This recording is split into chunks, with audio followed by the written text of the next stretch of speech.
guys, today with us, we've got a new face, Dorian. Welcome, Dorian. Hello. Thank you for being here with us to cast these scrims. Of If course. anyone's been regularly tuning in, I think you know UNF usually has scrims on Mondays, but now we're doing Thursdays as well. If you notice, we're a little bit in the band phase here already. Sorry about that, y'all. A little bit of technical difficulties, but yeah, we're here. We've got UNF already banning out Syndra Valiori, and we've got OVS banning out Seraphine, Kindred, and Galio.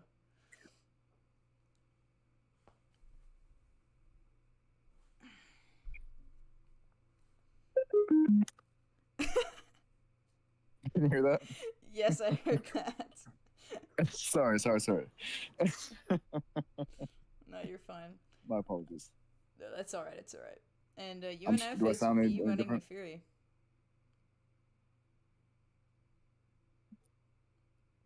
Nefiri. Is that Nefiri mid? I believe it's gonna be Nefiri jungle Interesting. because I'm pretty sure Michael's been practicing Nefiri jungle. That is the first champion he got a pentakill on. Ooh, that I did not know. It might be his only pentakill. I don't know. I'm not trying to hate. I mean, since he's played a lot of Viego, that's actually a bit surprising. You know, Viego's It is surprising. I don't crazy think it's his champion best champion pentacles. by any means, but it is was the first and possibly only champion to get a pentakill on, and it was a filthy pentakill. I've seen it with my own eyes Damn, I can imagine. All right, so because you know he that's clipped it. of course. So OVS is locking in a Yunara ADC and a Pantheon. I'm not sure if Is that the that's newest champion? Yes, she is. She is the newest champion. She came out. I want to say 2 months ago ish. hmm I She's think I played her a relatively new. few times. I felt like she was pretty strong. Is she still pretty strong? Yeah, they only gave her I think one nerf so far, and it wasn't even that strong of a nerf. So she's still a bit strong. Okay, okay. Amber Dragon's getting that Sivir in the bot lane against Yunara with the Braum. That's honestly a really good matchup into what we're seeing here. Help peel away from Yunara trying to chase anybody down.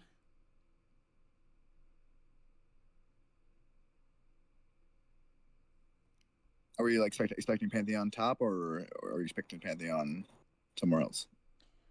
Um, well, this Karma is going to be their support. I think that Pantheon's also the jungle. I think they're responding to the Neferi jungle pick. Okay. Um, I'm not entirely sure.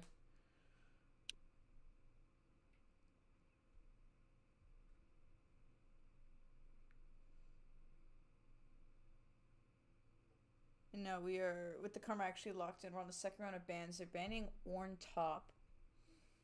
Nick's Orn was a bit nasty when we saw that last week. Orin is nasty. Orn is nasty. He's so incredibly strong for team fighting. Really great pick. And he's so unfun to play against in lane. Yeah, he just kind of AFK farms for 15 minutes. It's just a miserable experience. It just doesn't interact with you, and you really can't do anything to him. Yeah, I mean, it can be really nice for people who are weak early and just want to AFK farm back, like if you're That is fair. Kale. We've got UNF banning Garen top lane, and OVS also banning Wukong. Quick question: am I allowed to swear on this broadcast? Yeah, but keep it light. Or Not just want to every make sure. Yeah, I'm pretty sure we can, anyways. Oh, that Zac ban that they were considering, they're gonna put. I It just don't to want to get in trouble for slipping up at one point. No. All right. And Zach, I respect that. I feel like Zach is also kind of a just game changer. Yeah, they were hovering the Zac ban before locking in Garen, and they ended up banning Zac anyways. So I wonder what they were considering otherwise. They might have a nasty top laner. Oh, that is a Neferi mid with a Sylas jungle and a Gnar top. That is Michael on Sylas, I think. Or honestly, it could be Tyler on Sylas too. That could go either way. I'm pretty sure they Hmm. both play both. And we've got Ari mid, and that is a Poppy. I want to say the Poppy jungle and Pantheon top. I mean, that could also go either way. It's an interesting. I feel like their team. Who are they playing against tonight? Do you Um, know? I am gonna be honest. I can't remember what the OVS is long for. I've been trying to remember for the life of me, and I'm a This is bit like a strange horrible. team. Um, this looks like they want to do a lot of poke damage and kind of try to pick people off and snowball that into killing the whole team. Who do you think is the most susceptible to being picked off on our team then? Because I feel like we're all pretty strong. I think it's gonna be, I think it's gonna be that Sivir, and it could be Yeah. Silas or Neferi if they're not expecting it. So if you get like a really good witch camp, something like that, that could be horrible. But mainly that Sivir. So Brahms really gotta lock up on keeping that Sivir safe. Are we thinking they're gonna be looking for an early kill, early gank? Ooh, I mean, a lot of their team is actually pretty weak early. Besides the Pantheon, so maybe they might kind of look for something like if they land a stun with Pantheon, they'll follow that through. So maybe they'll play it safe and not go for like a full invade, try for something, but maybe they'll poke their nose around and see what they can get.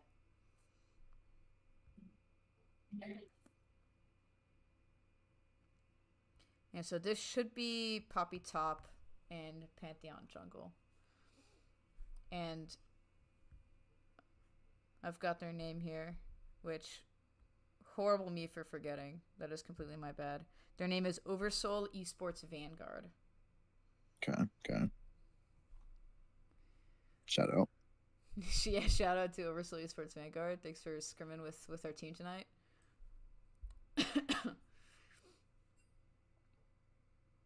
Oh, and the bug in the league lobby is gone. There used to be a bug these past couple weeks, where if you're a party leader, you could not be anywhere else in the team besides the top. So we had to start out of role order. That's It was pretty horrible. interesting. That's an interesting bug. How did Yeah, that even happen?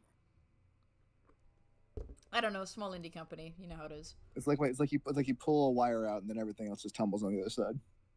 Yeah, you delete the image of a potato. The whole game falls apart. We need the image of the potato for everything to function.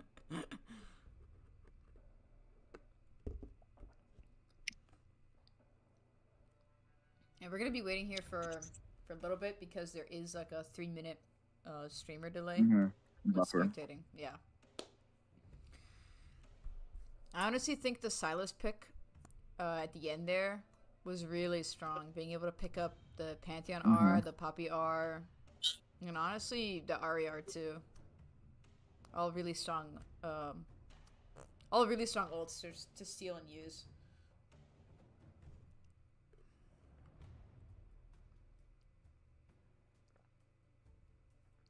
Yeah, I agree. I agree. It's Silas is always kind of a fire pick when Oh you're not yeah, expecting it.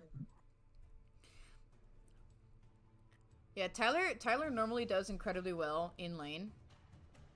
So I expect to see the same thing, especially with an assassin like Silas against this Ari. Um, I actually don't know top lane matchups very well. Nara to Poppy. Do you know what that would look like? I feel like that's real. I feel like I've never seen that before.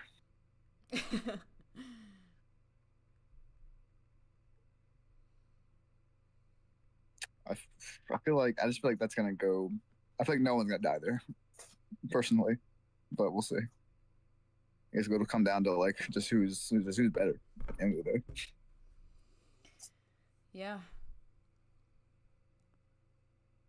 And they're playing best of three, It's not best of three. They just play up to three, so they up could to three. lose Okay, or for three win games. three in a row. Yeah, it'll be three no matter Okay. what. And it's fearless, so we're not going to be seeing any of these champions again.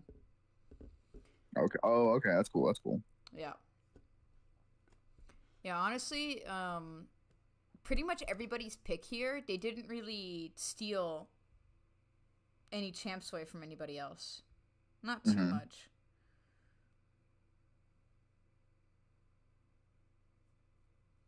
Interesting.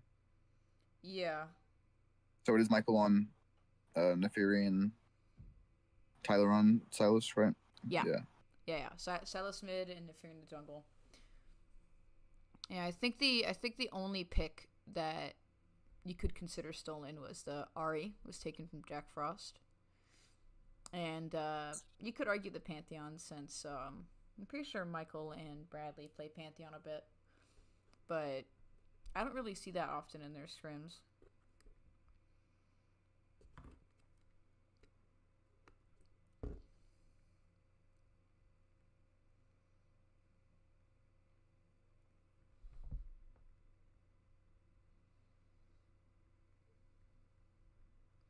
So everyone on their team is plat, correct?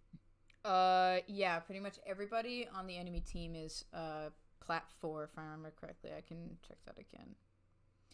Yeah, they are all. They've got a fill in here. I mean, their Rex Nemo, who is their support, is plat 3. Okay. And then I think they have a fill in their top lane.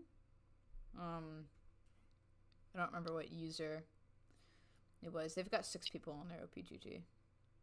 I could tell you when we load in, but their fill, Foxy Valky, is a silver 1.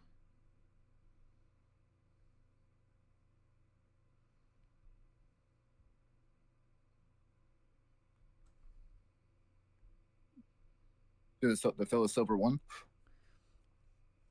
Yeah, I think it's a sub the way they're listed at the bottom here.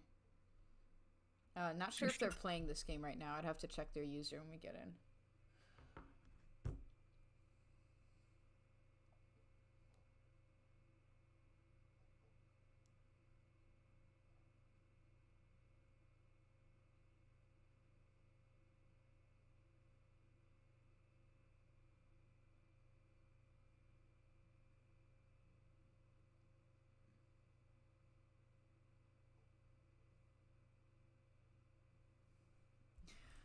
Um, I'm gonna call it. My league's gonna have an error where I have to close it and restart it again. This happens every week to me.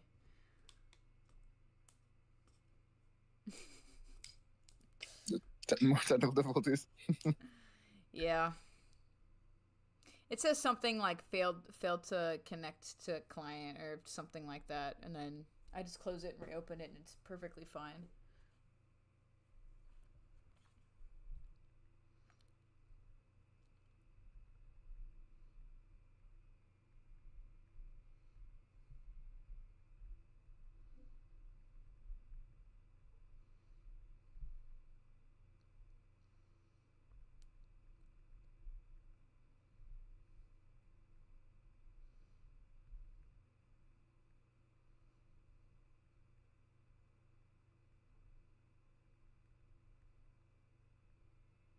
Oh, it loaded in. Perfect.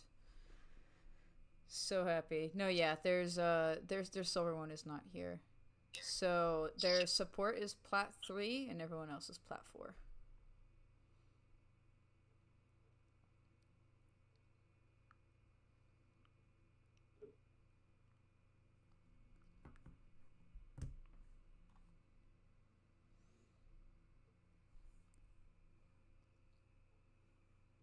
Oh, their Ari has a teleport.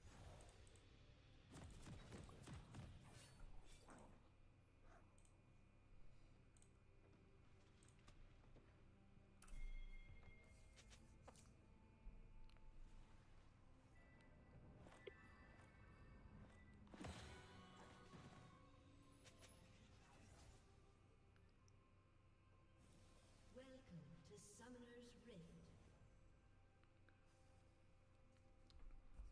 Yeah, so we got OSV setting up a 5-point here, and UNF just going in straight to their red side, chasing this Ari down, trying to get a kill on her. They got a lot of damage out. Not any subs though. And Pantheon's coming up, probably to try to get a little poke here.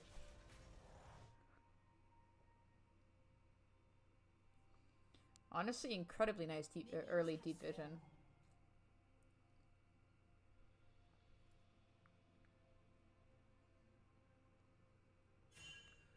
Yeah, and they did trade out a bit of that deep vision on the bottom there with UNF's Raptors being warded. Certainly. So they're possibly gonna... Yeah, Pantheon wants to counter this invade here, which he can probably do. Pantheon should be stronger than Neferi, especially this early. He's incredibly good early. Oh, but Jack Frost is coming up to help kill this Pantheon here. Yeah, he can't get out of that. Yeah, they get his flash and he blast cones out, but... Yeah, that top side's gone for OSV. Really, really nice work from UNF side, honestly. They normally struggle with farm getting later into the game, so starting out with an invade this strong could work in their favor to help snowball. Yeah, Jack Frost did lose a whole wave of XP though, but normally he outfarms his laners, so he should be fine.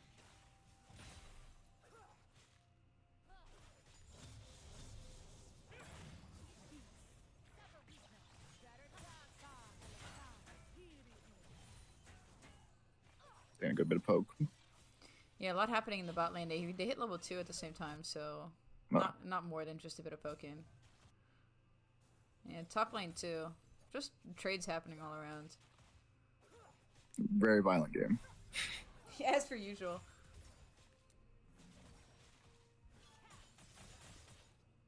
Yeah, OSV's jungle just kind of went to his blue side, and I'm guessing he'll try to invade UNF's red side.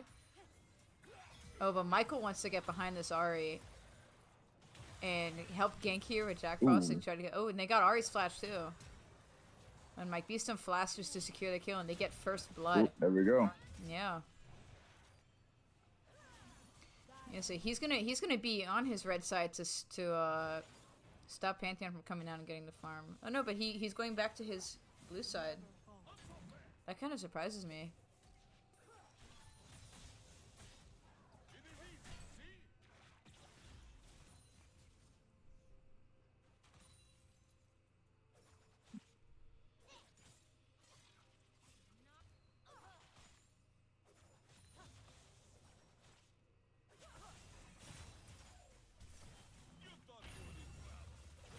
Yeah, OSV did get the bot scuttle, and they are going in for a counter invade here. Playing some bully ball in the bot lane.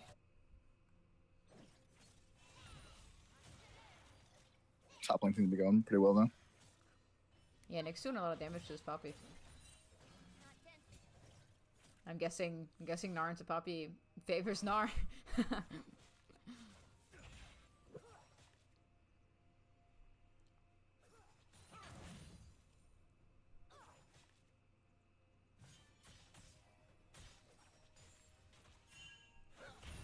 Pantheon's coming down to catch the bot lane out.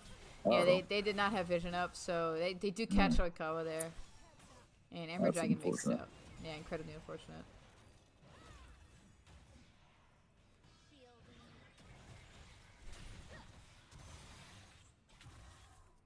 And Jack Frost almost getting a solo bolo on R there in mid lane.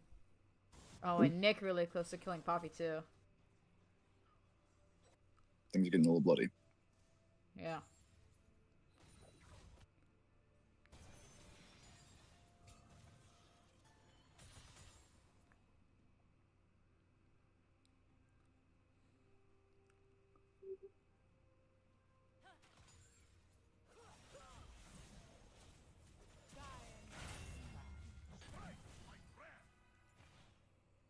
Great spell shield from Ember Dragon there to dodge the Karma root.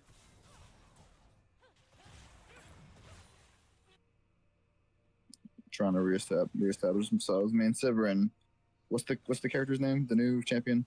Yunara. Severin and Yunara are pretty close in farm, relatively. Yeah. Only difference is Yunara got that assist earlier, so she should be about 100 gold up from that. It's not much, but it's something.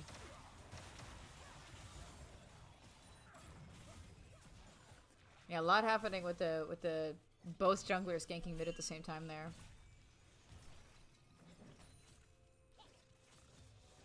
And Michael going back in again to re-invade to go take the Krugs he left behind. And possibly to tower dive the Poppy there? I mean, we'll have to see.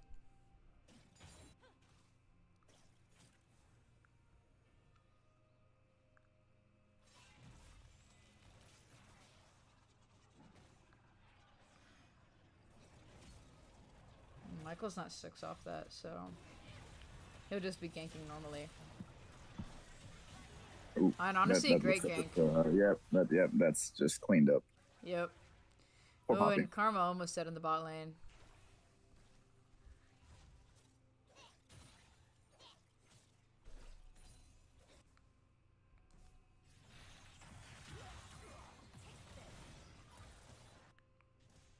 Kind of an unfavorable trade. There's a little bit.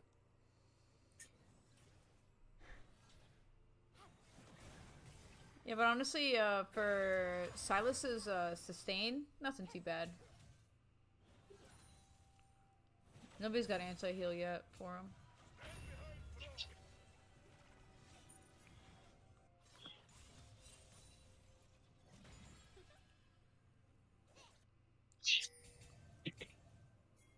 Yeah, we've got both teams wanting to get this first Drake here. And it's a Hex Tech Drake, which, first Drake being Hex Tech Drake is honestly really difficult to deal with. It's a lot of damage. Oh, and they Ooh, they that so was- easily kill that Pantheon. That was Blown up. Wow. great pick, yeah. Yeah, so this Drake should be free. Yeah, absolutely. Sivir can hold her own in lane, and Braum and Jack Frost helping with the dragon. That's gonna go real quick. Yep, and Poppy's just getting bullied up here. No disrespect.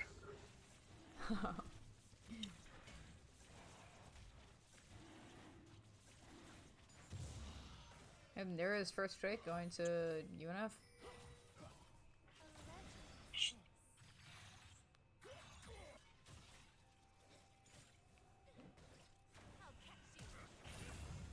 Ari having to ult away from Michael showing up with Braum.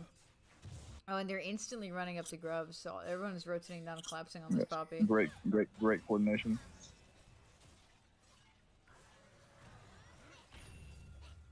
And Pantheon doesn't seem to care at all about what's happening. He's just farming his grugs. I think he's just accepted that he's not getting these grubs either. Yeah. Yeah. Yeah. He knows there's nothing to be had over there. Ari getting some plating mid. She is pretty ahead of the Silas, but nothing to come of it yet. She doesn't have any kills. She's not really done much.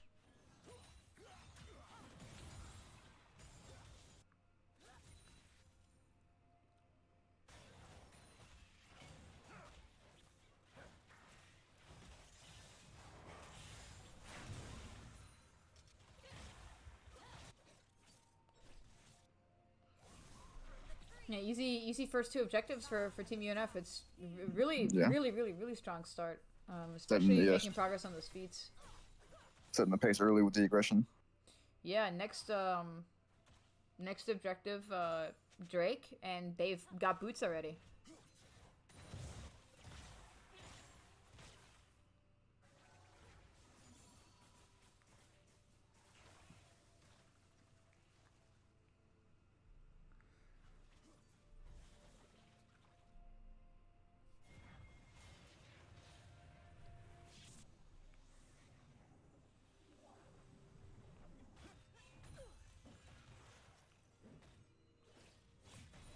Everybody individually is just doing a fantastic job.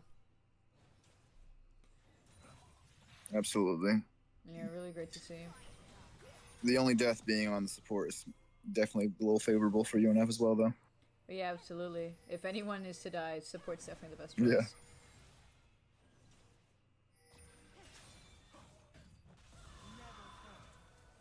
We've got a little skirmish happening here in the river. I'm not sure over what, but I mean, they got that pick on the Karma. They got Ari's R out. Yep, And they're that was chasing down this bloody. Pantheon. They're really just not. They're not looking for a passive game. No, they really are not. And honestly, Oh, as they shouldn't. Getting all these kills and snowballing this hard, just feeding the Silas and Gnar like this is exactly how you man. want this game to go. No, they got Yeah, this is- Yunarzar as well. this is getting hard to watch. Yeah.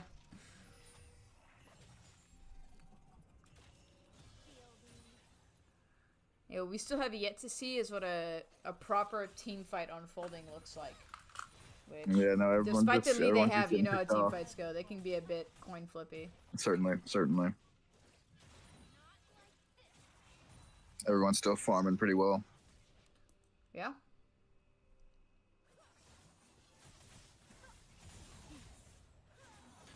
That And- Silas is looking deadly though. Oh yeah. And honestly, vision is looking kind of equal.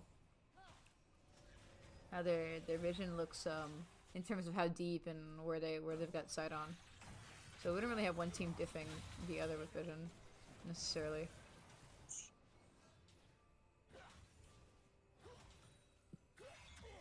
I think UNS actually consistently had wards down a bit better than OSV, which is going to be better in the long term. Vision is always good. Oh, of Vision course. wins championships. Yeah. No, really, Vision is so underrated, and honestly, I think it's the last thing people think of when they Oh look my back. God. Oh man, yeah, that mid gank. Oh my goodness. She never saw it coming. Oh, we got Nara completely. Oh, Poppy flashing Just out. bullying them. Yeah, almost getting the kill there. Did get her R and her flash though. Yeah, I was gonna say, I think when people do things like VOD review what they've done wrong, almost never do they come to the conclusion that their vision could be better. Defense wins championships. Yeah.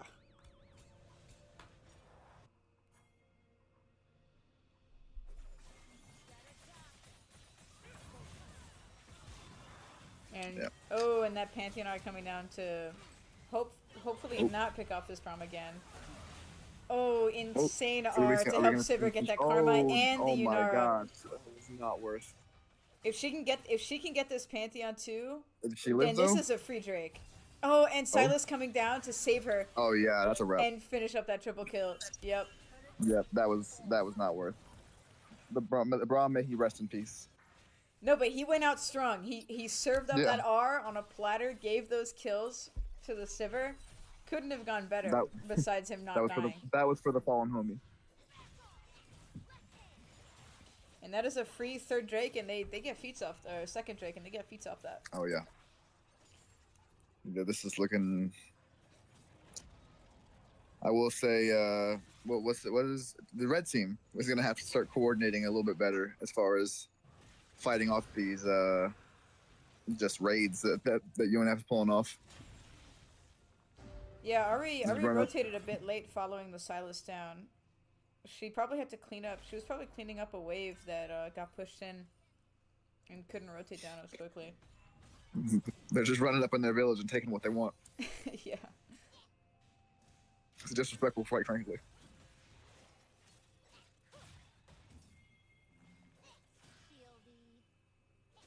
Poppy's still showing no fear. You'd love to see that.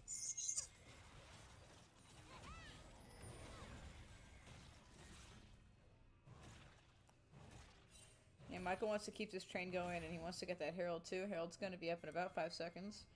And Nar's ready to rotate Oh, yeah. down. Kind of beat down that Poppy a bit. Made it hard for her to rotate down too. Now, Pantheon's they going to wa- come they up and try wanna to fight for it. contest, but I'm not so sure he can do anything against this Silas. And No. Nefiri ulting in Oh, as well. God. Another Brahmar. It's like you Ari might hits a nasty ease it charm, to but get away, nothing though. comes from it. Yeah, but they definitely secure. I don't think they want any part of that. Wait, no. They don't want to concede it. This actually might be kind of rough for them. Where is the team going? Oh, and Ari gets that pick on Michael. And Pantheon gets the that- Braum, yep. and they just snowballed into. They just Yeah, they got pick after they pick split on apart. Team They UNF there. left That is it, and unfortunate. then they'll see that's what we needed. That's what they needed, some better coordination. They got the numbers advantage, and that was the wrap there. Yeah, I think Silas returning back to lane. Well, it's not like he could know they were gonna go back in, but I think Silas returning back to lane course. really kind of sold that a bit harder for UNF. But like you were saying with the numbers advantage, I'm not so sure Mhm. they would have been able to win that anyways. But while all that's happening, Sivir takes 2 towers bot. So honestly, it isn't the biggest loss. That's the first objective UNF has lost, and they got essentially what, like almost 2,000 gold there in the bot lane. That is fair. Sivir is 3-0. That's kind of huge, and with a huge CS advantage. Yeah, absolutely. I've still got an insane lead. It's getting to be the point of taking your poison. And he wants his immediate get back. Uh-oh. Uh-oh. But was he too desperate for it? Oh, he was. That's unfortunate. Yeah. I think when Karma showed up, it should have been the hint that you were chasing a bit too far, but it happens.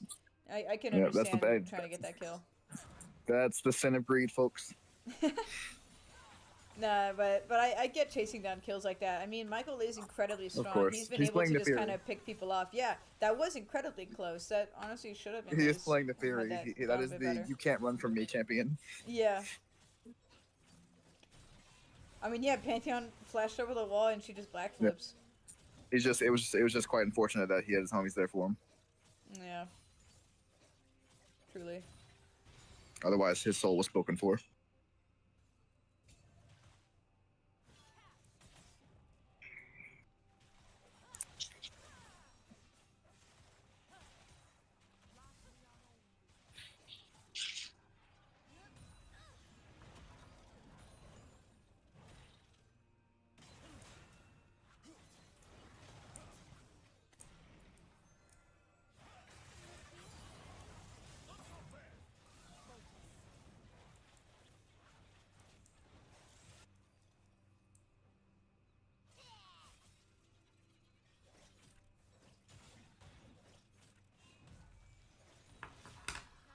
Yeah, top lane is still kind of its own world, famously.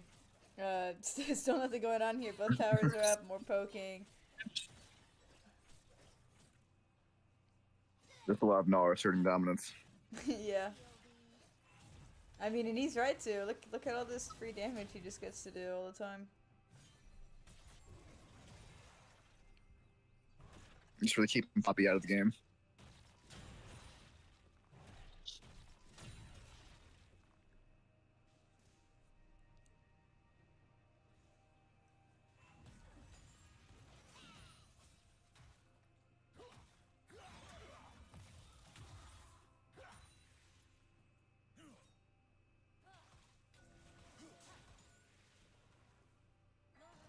Yeah, Wispy is posturing to get this Drake, which is going to be up in about 20 seconds. Yep, they know what we're fighting for now. Yeah, they're trying to counter this vision, but I think there's nothing UNF can do about the vision they've got right now. And they threw Herald to mid to not even really get prio. UNF's just gonna kill that Herald and... Oh, I think Tyler's a bit out of position there, getting half his health poked off by the Ahri. Hmm.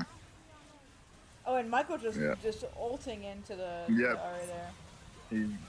He waits for no one. Oh, a huge Braum R, but Karma gets the root down and Pantheon gets to kill the Silas, which is a lot of their damage, but... This is a scrap. Oh yeah, Yunara killed off the Gnar, which was also the one doing a lot of the damage here. Everyone is so incredibly low. That was such a... Wait a minute. Honestly, Wait a minute. Yeah, I was gonna say, if Michael can get one kill there, he can just keep No, ulting he everyone, but can't. he would...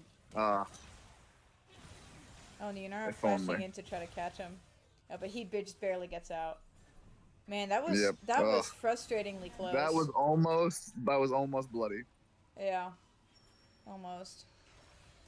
You hate to see it though. He was Yeah, split everyone farming. leaving with like everyone leaving with like about 100 health. Man, that is really tragic. Red team keeping themselves in this. Yeah. Honestly, even though the Herald didn't get much prio, it did keep them busy. I think maybe the right move there should have been to do something like straight up ignore the Herald. Think the Drake is more important than the mid lane? No, it was busy hitting the minion wave and not actually crashing into the turret. That is fair. So they could have showed up a little bit earlier to the Drake fight and had better positioning. Definitely. Yeah. Gnar being so far away, Tyler getting poked out a bit. All of it started in a rocky way. Yeah, I think getting the first Drake like that is just too much of a lead closer. to be so okay giving up, which I'm not saying they were. It's just I think if I had to pick, maybe I would have focused more on them not getting that Drake, since it did close their gold lead by a decent amount.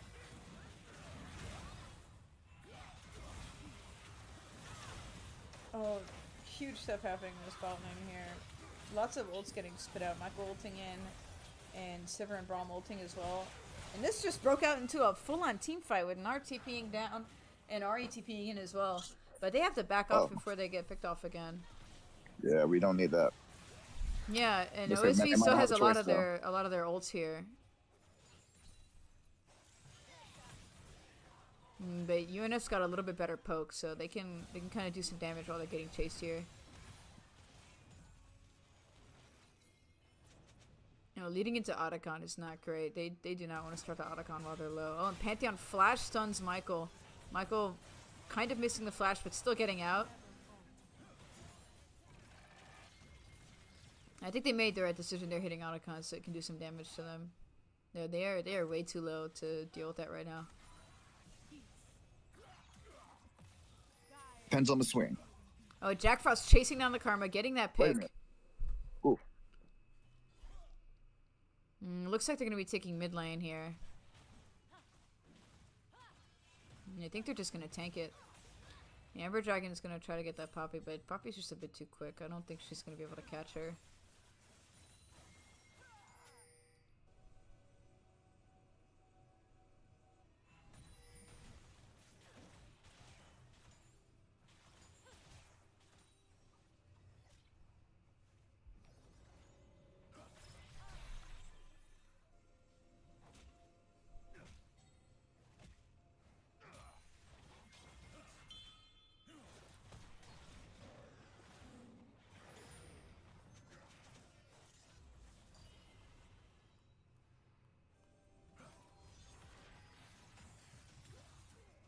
Yeah, everyone's just kind of gone back to farming.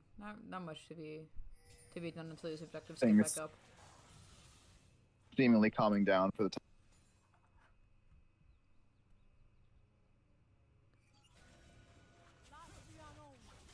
Yeah, unfortunately, the massive gold lead that UNF had earlier is pretty much all the way closed. They've only got an 800 gold lead, which is hardly a component for an item. So the teams did even out of it here.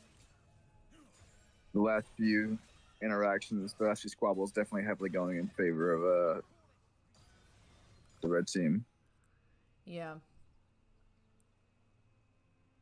Which has mostly been due to just positioning, really, unfortunately.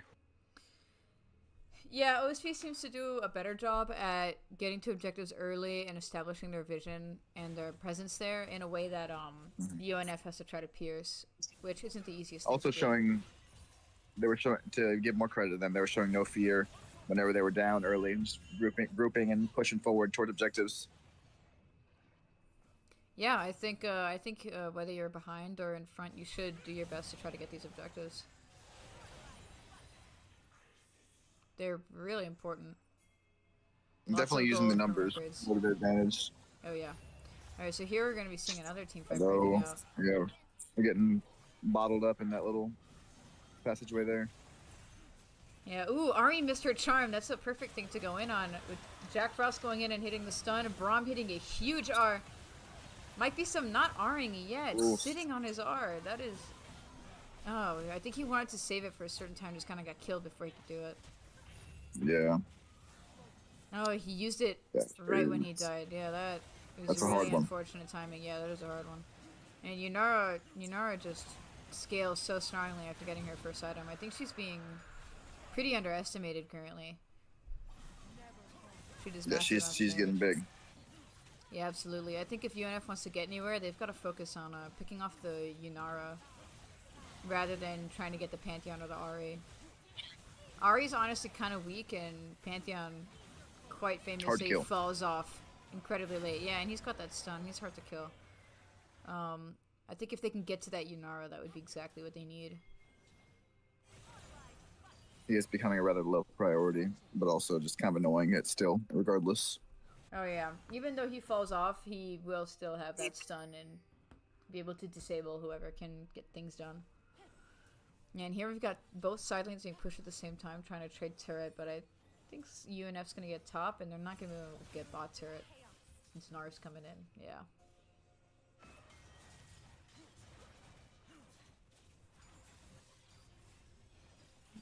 Silas is a bit in a dangerous spot there, trying to bush camp and see if he can pick someone off waiting for Baron. But little did he know, the whole team is up there. Yeah.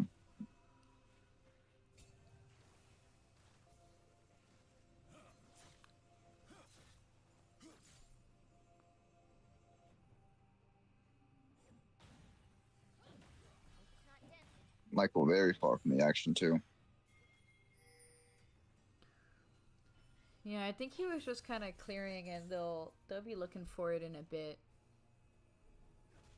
You don't really have to do Baron right when it comes up. They can wait for a good pick and see what's going on. Well, they do have vision on Gnar in bot side getting that scuttle.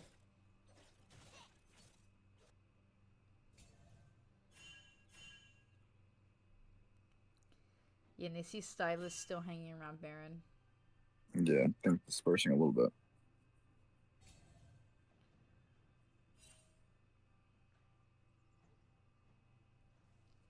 Yeah, Ari scared the Gnar off the scuttle and kind of took it from him there at the end. So like I was saying, I think we're seeing a little bit better vision from Team OSV.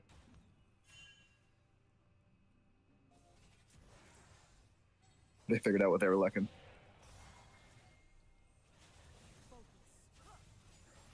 You're seeing a bit of poking happening here, but Karma does a lot of damage.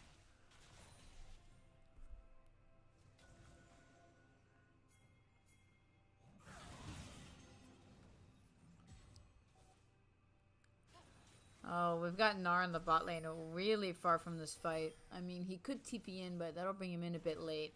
So we're seeing OSV. Oh, here we go. He's TPing in. Yeah, that's definitely going to start a team fight since he's in the middle of everyone. Oh, man. This... Are we going to see a huge Brahmar? Yes, we are. It only knocks up 2 people, but it's still pretty big. And Mike Beeston takes that blue buff for his team.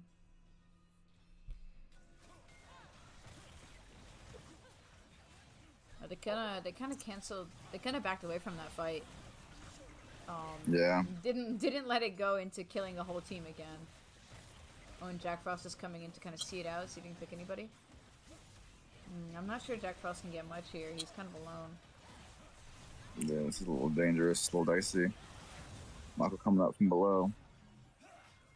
Well, Michael's coming up, so maybe I get some picks. So Pantheon is ulting mid lane to try to catch the Sivir out. Yeah, getting these exit picks honestly isn't the worst idea.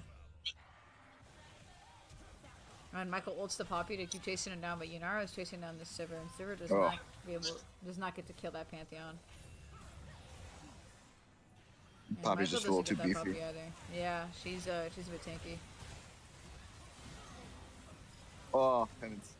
This is not what we needed to see. Oof. And Nick's there to cover. What do you think Mike's UNF's biggest problem is right now?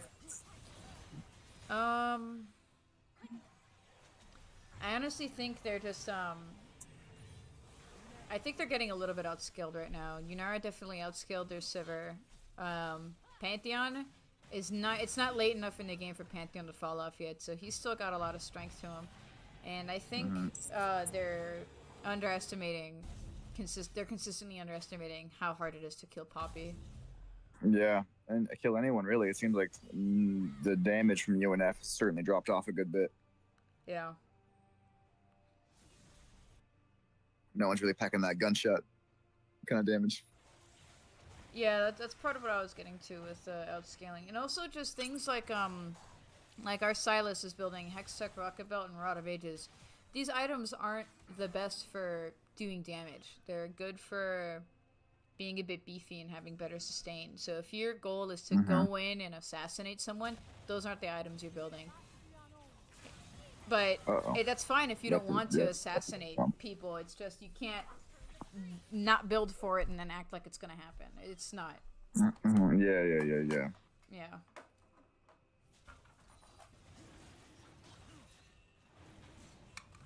Yeah, that pick on Braum by the Drake was quite unfortunate.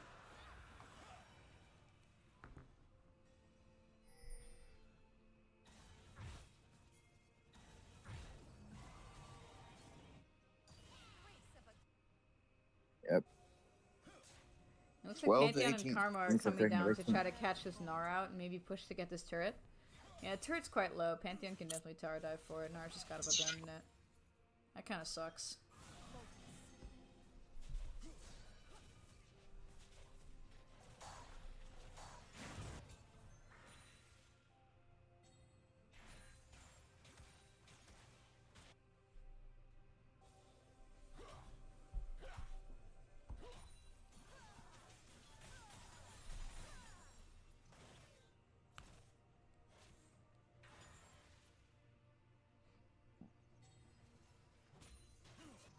We've got a couple minutes before any other big objective comes up. I think both teams should definitely be prioritizing this next Drake since it is going to be Soul for Team OSV. Especially, it'll be a 4th consecutive Ocean Drake. That does not help with the beefiness that UNF is feeling when fighting these people. Certainly not. No.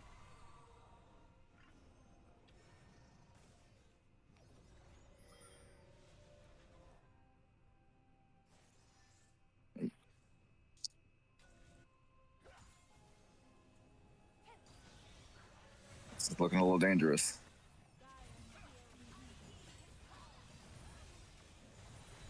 Oh yeah, they got kind of split up and divided there, and the Pantheon R was just honestly a little bit excessive, but I mean it gets some of the kills. Team OSV is just sticking together more than our blue team. And they're Yeah. they're traveling in a pack, Yeah. catching off the strays.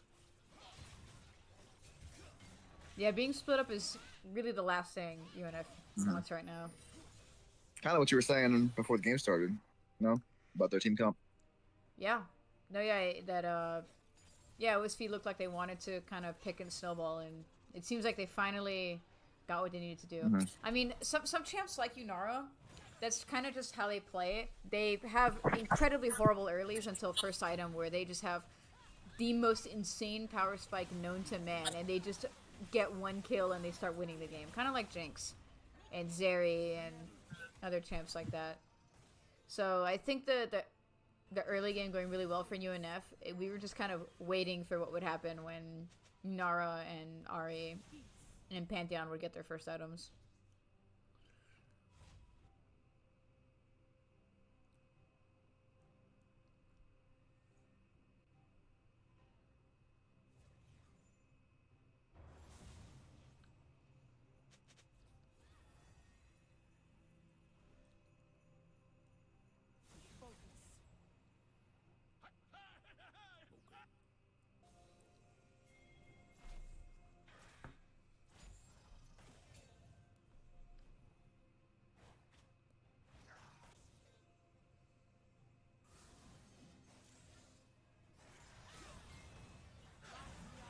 Yeah, we see another little skirmish happening here. And again, they're a bit separated. I mean, Jack Frost scares Yunara back into the pack and helps the rest of the team peel. So they kind of get to recollect. And Nar shows up mid, which is great. They finally have a Nevers advantage. Ari's bot side, but she is TPing in. And they're all going to be behind Team UNF. And they're wanting to catch this Poppy out. And Poppy's got Ari. She's going to be splitting up the team if she can. Oh, but the ult gets canceled. And Jack Frost throws Yunara across the map. And lets Nar get all these kills. Oh my goodness. And Jack Frost gets to finish off that Karma, and he's going to turn.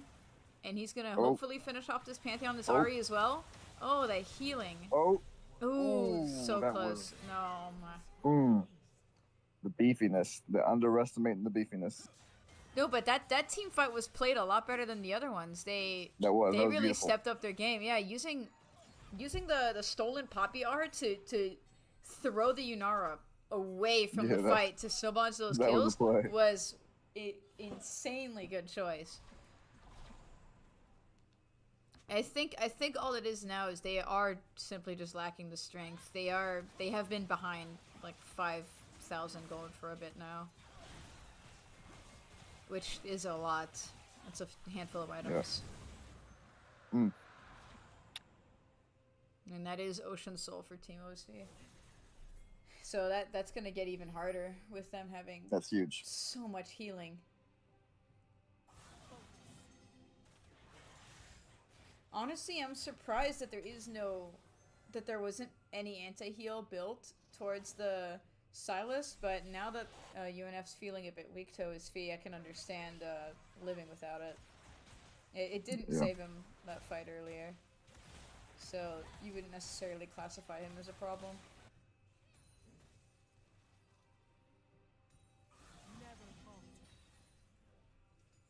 But it's certainly a problem though now. Oh yeah, for sure. 8-1 and 13. My goodness. Still last thing you want to see on a traditional ADC.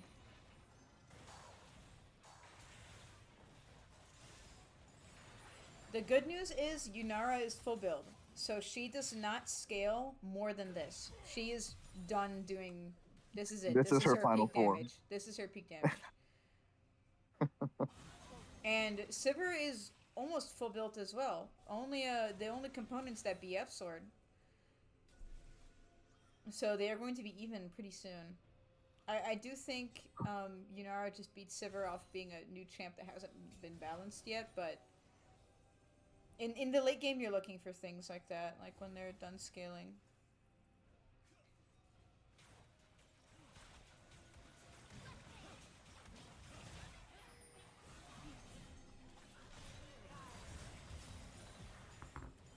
Yeah, a bit of a fight happening here for Baron, but they're showing up late with Nara lagging behind as well. There's not much to do here. Everyone's. And they're all full health. Yeah, and they're getting separated. Yeah, They're getting they're separated. Yeah. Yeah, they're going to get this pick off Jack Frost. And the rest of Team UNF just gotta run away. That hurts. Yeah, it does hurt. Michael pushing really deep. Yeah, honestly, Michael proxying there in mid a bit is a really good move. It stops them from getting a ton mid, which they were just doing.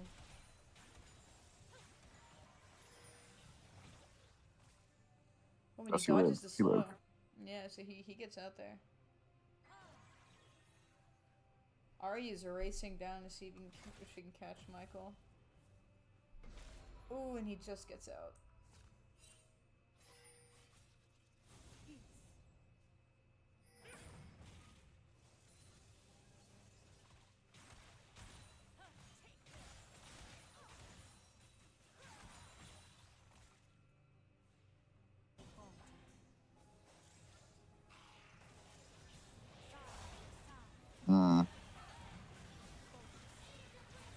This is looking a little.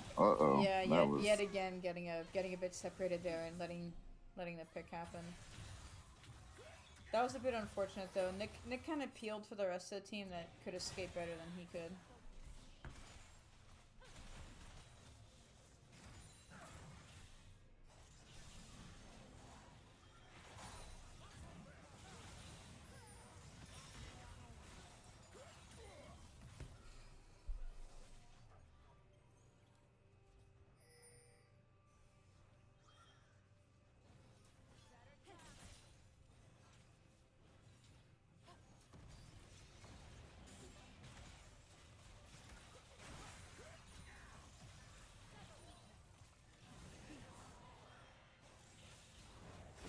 They are not giving up this top. They want that turret. And Ari's pushing bot, Pantheon's pushing mid. There's a lot of pressure from all sides.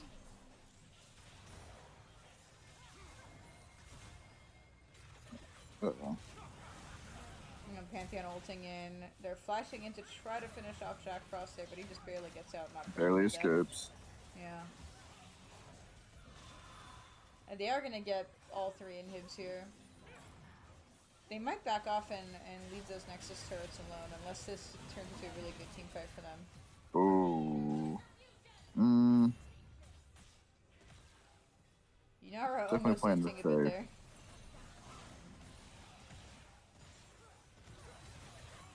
Wait a minute. Getting real aggressive. Jack Frost ulting away the Pantheon this time. And getting caught out by that Ari. Yeah. Yeah, yet again, they just kind of got picked off one by one here. They got a little bit separated. Everyone getting real. Yunara just Yep. barely not dying. I don't even know Wow. how she. Yeah. Jeez. That was aggressive. Yeah, it was really unfortunate to see the lead disappear so quickly there, and just kind of one good team fight after Yeah, another, and it kind of it's a lot just of they just kind of got outflanked. They was just getting more. yeah They started pushing the 5v whatever for the yeah OBS, right? yeah yes.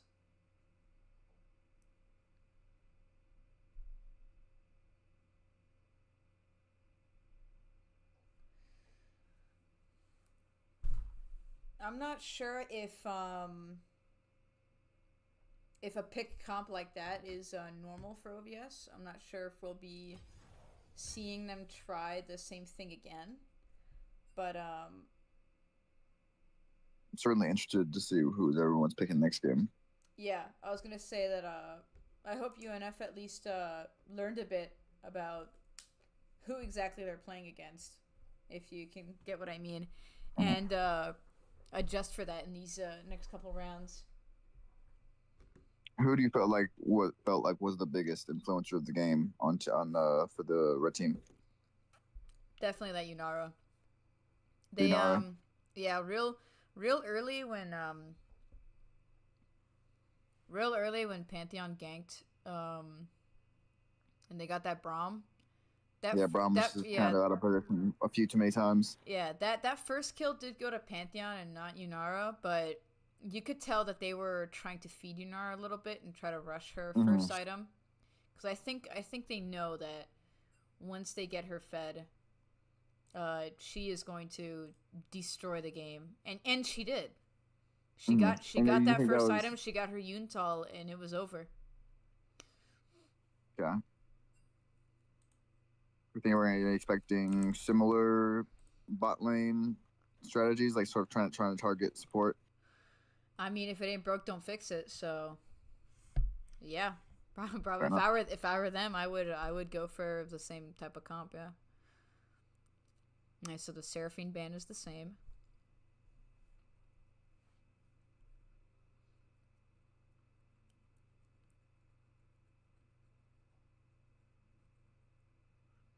UNF might be reevaluating who they want to ban here instead of going for the same bans.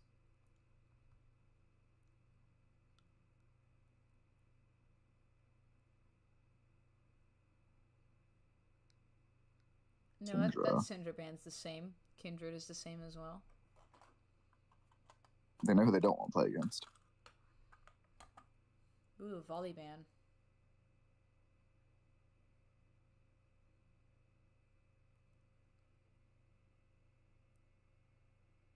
Yeah, the volley band's the same as well. Galio's also the same. Yeah, so they're just kind of they're banning the same roster here. Oh, the J4 is a new ban.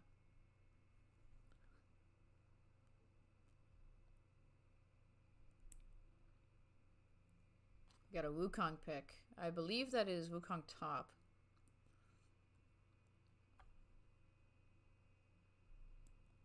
Got an Oriana mid. Okay. And with a Nocturne jungle. Okay, so there. I can already see what's happening here. They want to go for really crazy ult synergy. Team UNF. Interesting.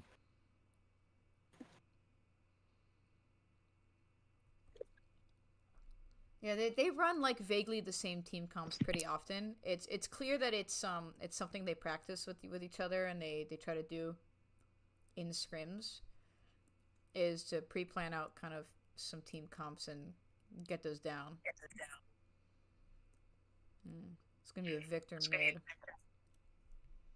Victor mid into Ori is honestly kind of even. It's a fun little matchup. Hmm? That's a fun matchup. I wouldn't say fun, but it's even. Fun, maybe the wrong words. And more of an Incredibly, interesting more matchup. like incredibly fucking annoying for both of them. They are incredibly strong, just poking and harassing you in lane all day. Isn't that fun? when they do it to each other. Fun is relative. If you want to call it fun, I won't stop you.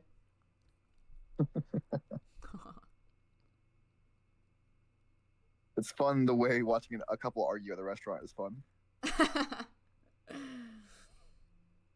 Just watch the chaos and everything falling apart. And you Exactly. laugh while the world burns. No, I love the misfortune pick. That's one. I like that champion.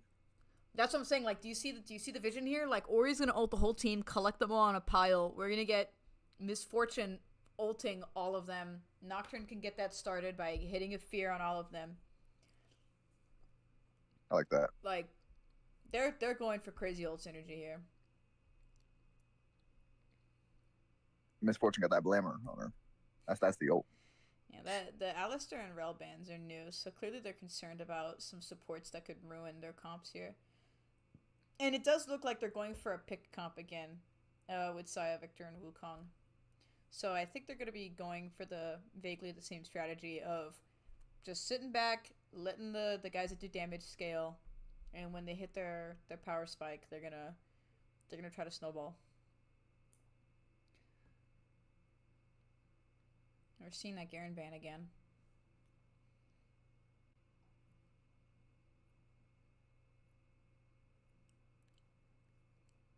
Maybe we see a more impactful top laner than Gnar this game. Considering he was kind of beating them up in the beginning. Yeah. And we're also seeing that Ornn ban again. Yeah, Ornn would be insanely good in this team comp as well for UNF, but oh well. No Ornn.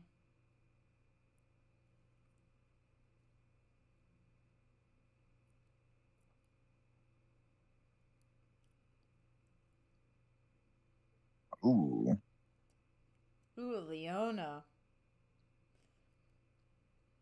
That's honestly really good in lane with Misfortune to kind of lead into what they want to do here. Yeah. Which is later get to these in a ult perfect synergies. world, that's some free kills for MF. Oh yeah.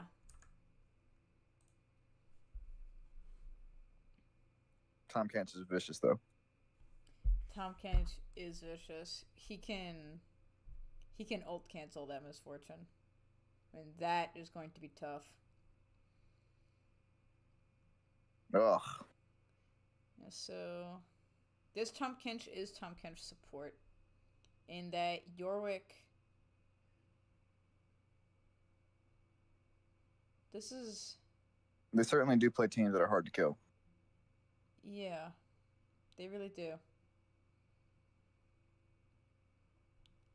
I suspect just by process of elimination that Yorick is jungle, but the only info I've got on my jungle is all the mid laners they play.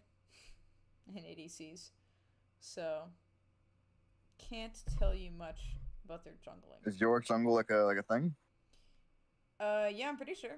I mean, I think it's been a little nerfed recently, but I'm pretty sure it's still a thing. Trundle, let's go. Oh, and a Trundle top lane. Well, that's kind of a crazy pick, I'm not gonna lie. I'm gonna be honest. Having a really strong early again, and then trying to actually keep and maintain that lead, I can get with it. No, yeah, if he trundles it up, Trundle can be a game changer. Yeah.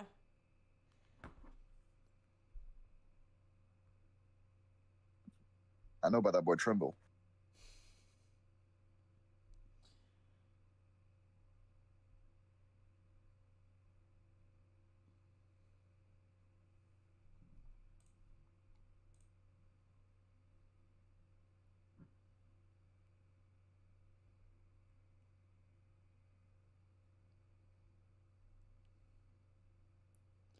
Yeah, so this should be Yorick jungle.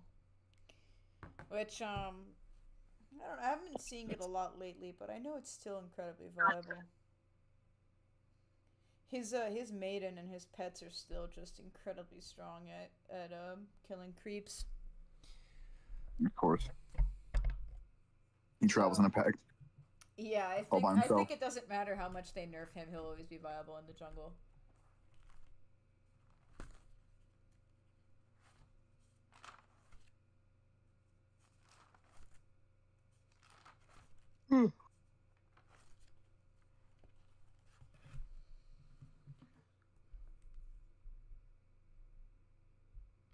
So this top lane matchup, Trundle Wukong, that is going to be so interesting. They're gonna be scrapping. Yeah, I'm already like, But if I had to play in given this game, either team, I would be so annoyed. My goodness, these team comps.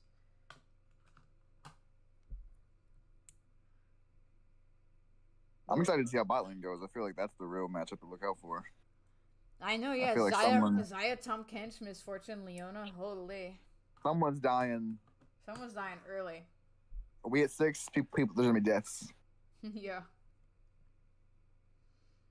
I honestly think that Tom Kench into the Misfortune is a really good pick because again he's got a basic ability that can just ult cancel her whenever, and he is a tank too, so he can stand in front of her, block the few bullets that are getting out, and then cancel her. I can see that falling apart if they're not positioned correctly.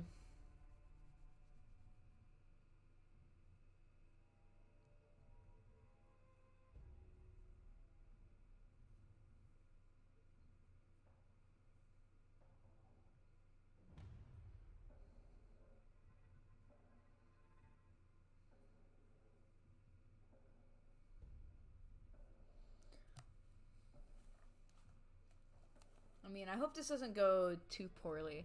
With the Trundle Leona, I think we're going to be seeing another invade from UNF the way they did the beginning of the first game, because that is just so strong to run in with. If you hit a Leona stun on someone, Trundle is beating to death whoever they stun. Doesn't matter who it is. Your fate has been chosen.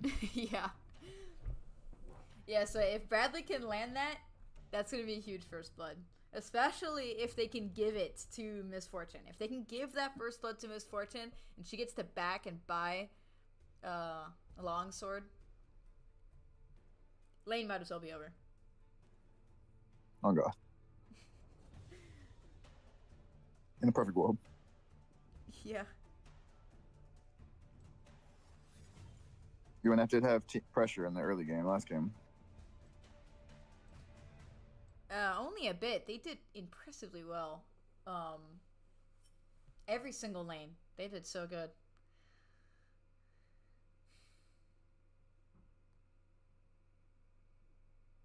Yeah, a pattern I've noticed, since you haven't been spectating these games, pattern I've noticed is that UNF is their strongest in the early game. They kind of have trouble with that mid-game transition, and then they make the right late-game calls, but they lost their lead way too hard in the mid-game to be able to actually do the late game properly.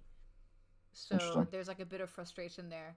Like you saw in the previous game, they were making the right calls. They had an amazing team fight where they threw Yunara down the lane, they picked everyone off. They just were not strong enough for it to work out because they lost their lead too hard in the mid game. If they maintained their lead, that team fight would have gone exactly the way they wanted to, and that would have unfolded perfectly, and that could have been game winning.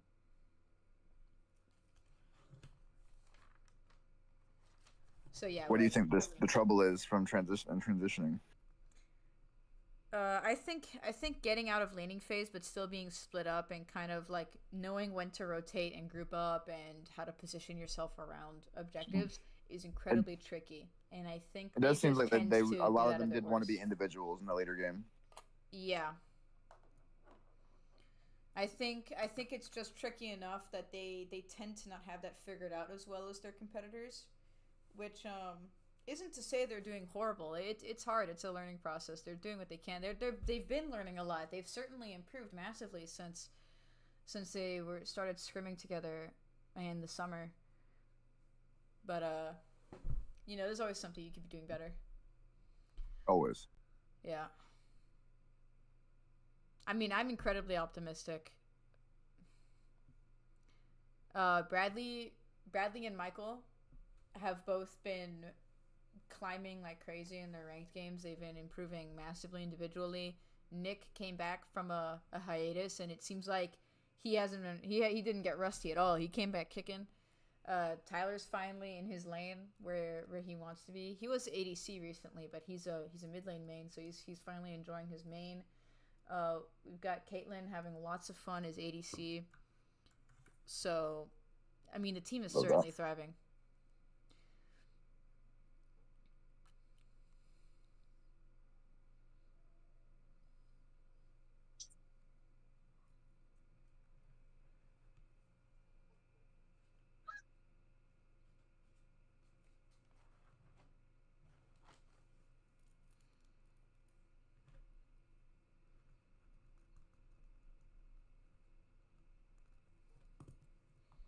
Oh, and my game is not showing up. All right, here we are.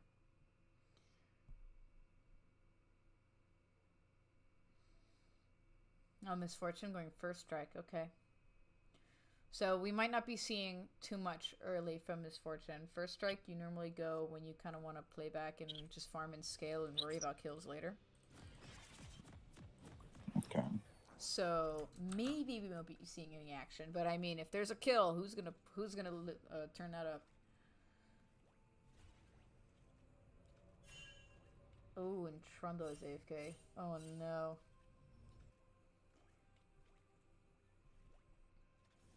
Welcome to Summoner's Rift. Okay, both teams are You just see doing a here. standard 5-point. I mean, Trundle's AFK-ness is matching Yorick's, 30 so seconds until minions spawn. evens out. And it looks like I was wrong with the Wukong and the Yorick. I called Wukong top because Vibration has the most games played top with Wukong, and the jungle doesn't have either Wukong or Yorick in there. So Interesting. yeah, I thought it'd be a Wukong top and then a Yorick jungle, but it makes sense this way as well. Certainly. Has spawned. Brundle into York. That's an interesting one. Yeah, I mean they're both really aggressive bruisers with incredible split pushing abilities, so they match each other pretty well.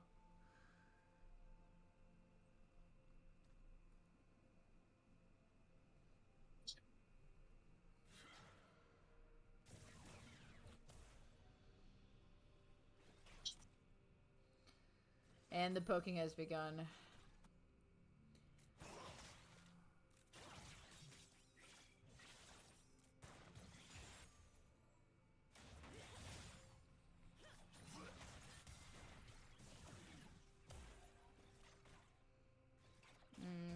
And Jack Frost is struggling a bit more into this Victor than he was with Silas into Ahri, which makes sense. Silas is more of a direct counter to Ahri than Orianna is with Victor.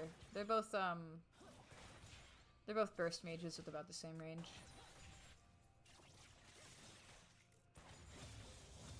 I think honestly, I think Orianna should start winning when she's level 3. Until late game when Victor finally scales and gets his stacks. Orianna's kind of a mid-game champ, I think. Ooh. Feisty stuns coming in for Bradley in bot lane. Being really aggressive on this Tahm Kench. They don't want to concede. They don't want to back up. I respect it.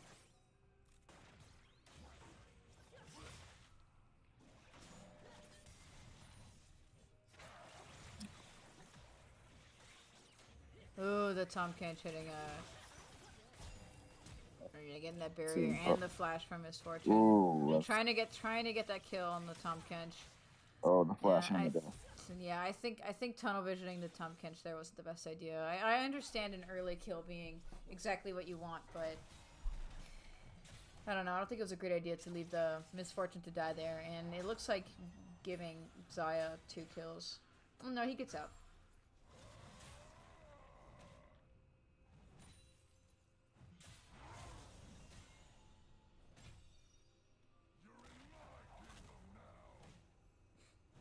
Man, all this Well done, damage sir. that Chondo can do, man. Trundle doing Trundle things. Yeah.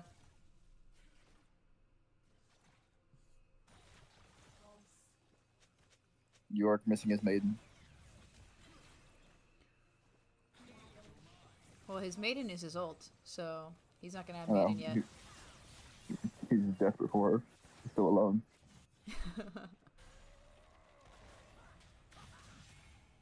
Oh.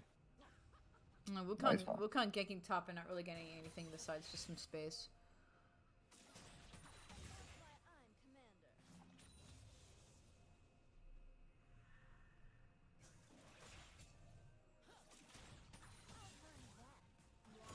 Good little poke.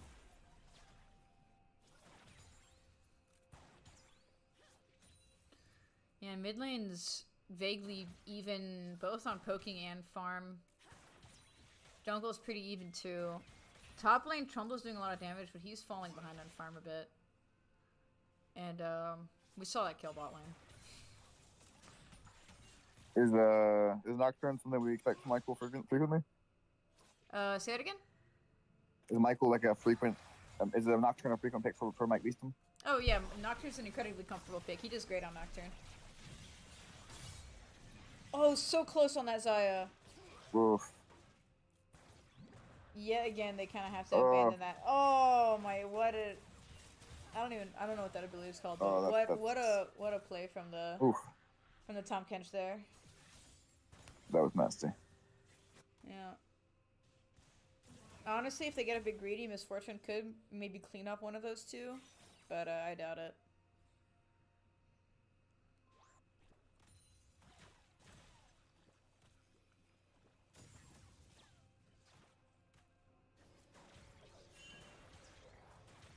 Yeah. Oh, Trundle had a lot of time to catch up in the top lane with this farm. That's good. I mean, Trundle's got insanely better sustain than the Yorick, so you get sustain lane a lot longer.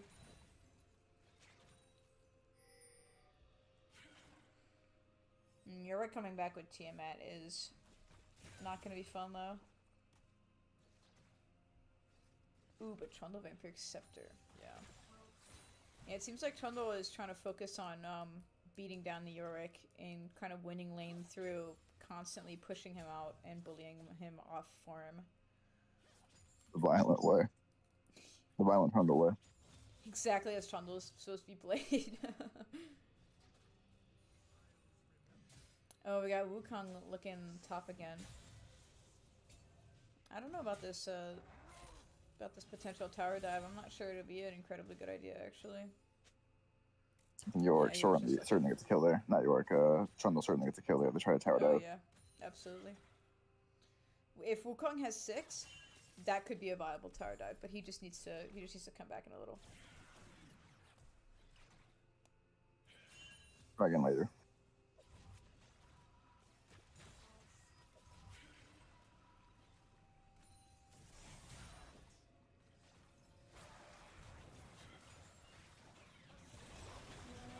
Oh, huge stuff happening with this support gank to secure the defeat of Warfare. I see.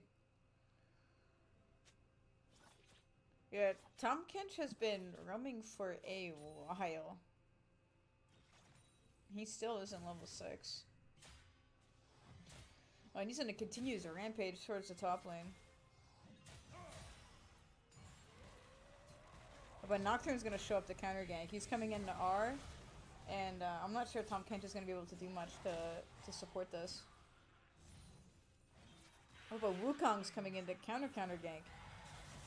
They might be able to get the Trundle there. Oh, but Trundle flashes out, stays alive. This is the flash. And the Void Grub. That's tough. Yeah, they're not going to be able to contest these Void Grubs at all. I mean, ideally that would mean that they can head to and start Drake, but I'm not sure how well that's gonna go. They've got a lot of bot lane, Team OBS has got a lot of bot lane prio.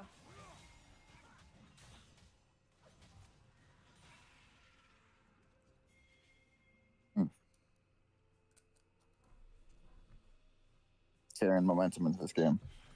Uh-huh.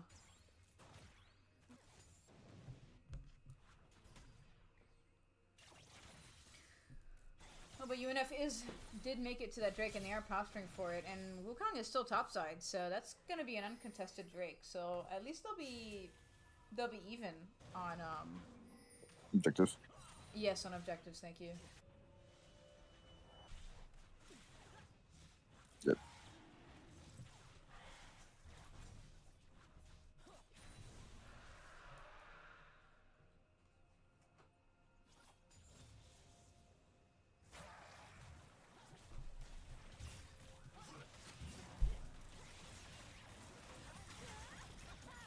and there's a MFR, but they both kind of just, Yeah. they kind of both just walk out of it there. Still done a ton of damage.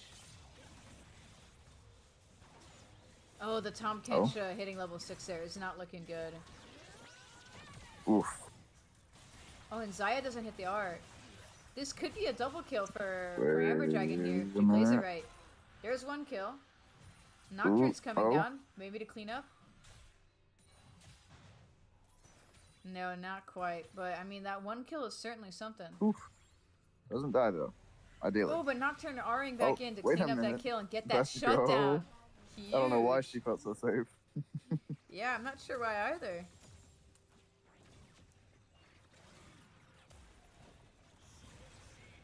Didn't a little greedy for the MF kill, maybe.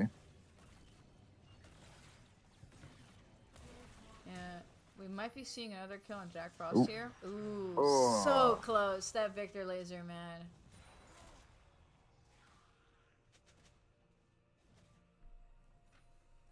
You're really holding control of top lane, though. Yeah.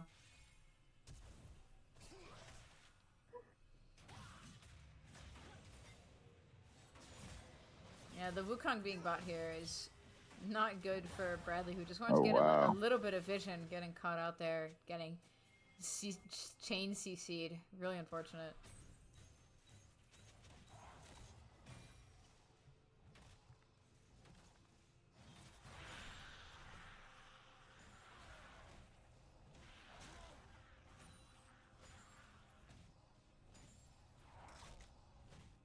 You gotta kill that maiden.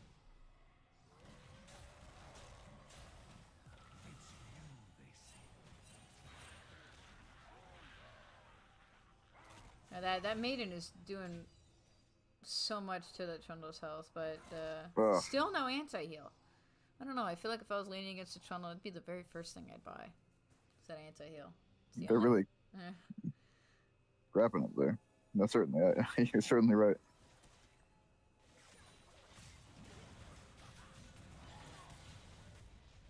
Big things happening in this bot lane again with the gank and counter ganks. Hello. Oh, but they get that pick on the Tom Kench again. That is huge. Is overextending himself quite a bit. Maybe getting a little too overconfident. Yeah, I think he's getting a bit greedy, trying to hit those airbornes to try to poke someone out for the Zaya. With Misfortune's farm, which despite how that lane was going, Misfortune's farm is great. She's an item up on the Zaya. So even though a lot of kills are happening down there, UNF's bot lane is definitively winning that.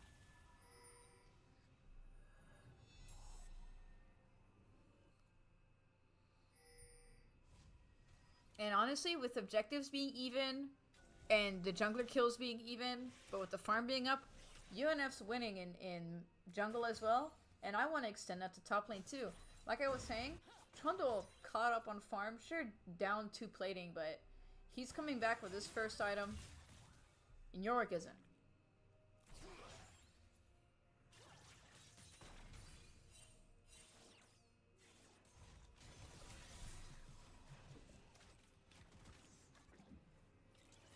So I think pretty much everyone is winning except for that mid lane. Certainly.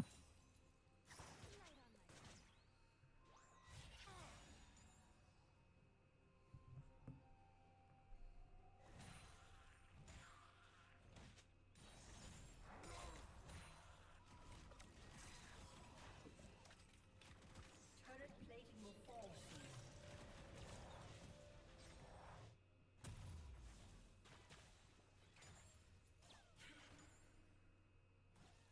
Tower, maybe looking a little bit in trouble.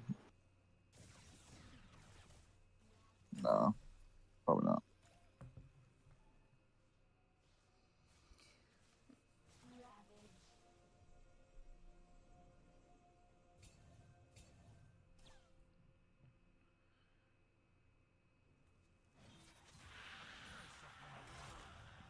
It's kind of funny how without the anti-heal, throwing the pets, Yorick's pets on the Trundle is kind of just giving him heals. He says, "Ooh, I'll eat this too." Yeah. Yummy. Huge stuff happening bot lane too. Victor's rotating down, so this might turn poor for UNF. Oh, but Orianna shows up just in time.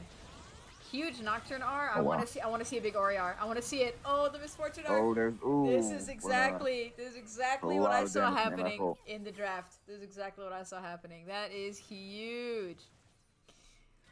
Listen, they only got 1 kill off of it, but look at all of their health. They're being sent home. That is a free Look at this Drake. Drake. Yeah. That is huge. And some flashes came out of that too, no? Nope, only the heal from the Tom Kench. I'm lying a little bit.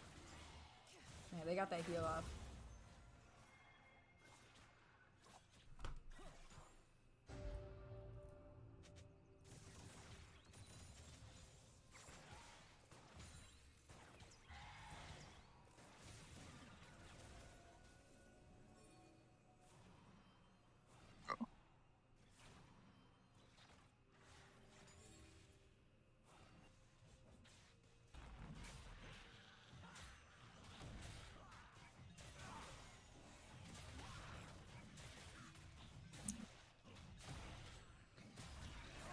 Yeah, this makes sense that they're kind of trading out Herald here. Uh, I'm surprised that there wasn't less of a yeah. fight put up about it.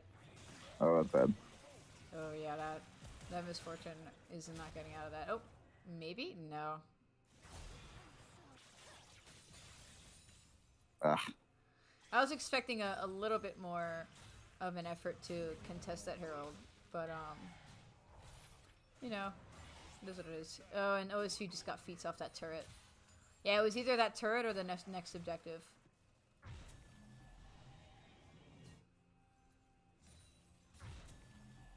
Honestly, I think they were kind of guaranteed to have it.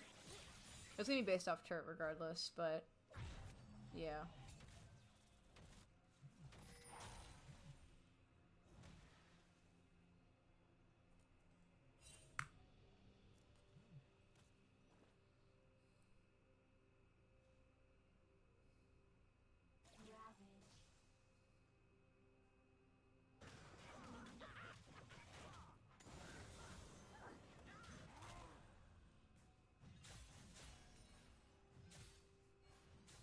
trying to go really deep in bot lane. Just having a good time. Yeah, normal trundle things. Run around sniffing and out the next thing to beat up. MF and the Aura on top too. Meeting the Victor up there.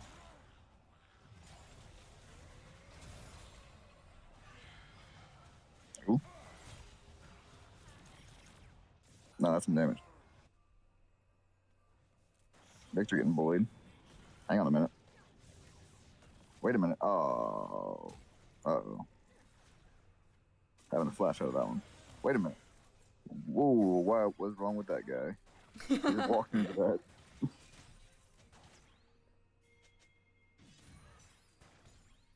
Some interesting plays from OVS here. I guess they're not adjusting to the switch very well. At least immediately. Well, in mid lane, Oof. getting that Zyra for Jack Everyone Frost heating finally a win. Yeah. This is a nice change for Team UNF. They were behind in the early, and they're turning things around and doing better now that they've entered the mid game. Yeah, Mike Beeson is just really getting a beating from this Tom Kench. He really is putting hands on her. Yeah, but they got that turn and he got out, so it's all fine.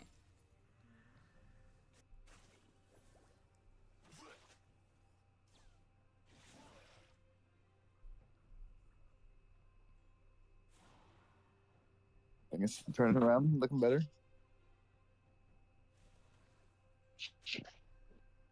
It's not over till it's over.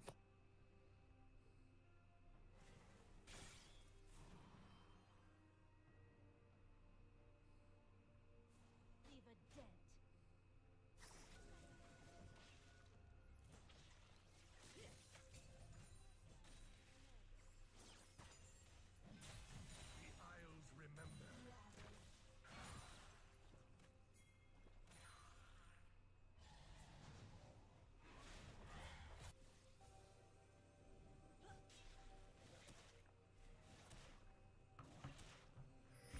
they've got Drake coming up in 30 seconds here. And I think UNF is in a bit No, better that's fine. positioning. Especially if they get this pick here. Tom Penn. That'll be huge. I don't think so. Yeah, I don't think so. Oh, but they might be getting Bradley here. Leor, no. That is tragic. Wait, but the Nocturne R. Wait a Oh, minute. into the huge Misfortune R. Doesn't get any kills, Oof, does a that ton did of a lot damage. of Jack damage. Frost gets to finish and clean up. Let's Oh go. my goodness. Oh, and Leona coming in And with a the- stun to finish it off. And Leor coming back Oh, in. yeah. Let's go.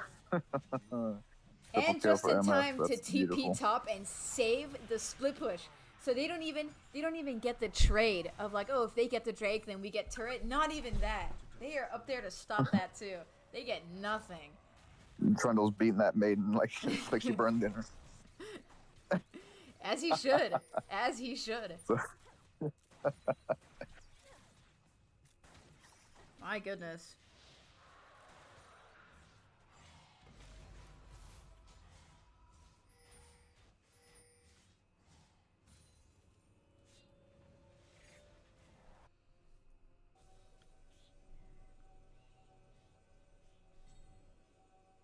Man, I am loving the ult synergy and the plays that we are seeing from UNF.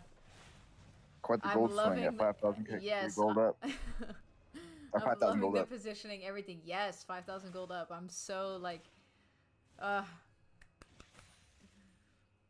it is so. I was literally just saying it earlier that it is so rare to see their mid game doing better than their early, and I'm so happy I'm seeing it.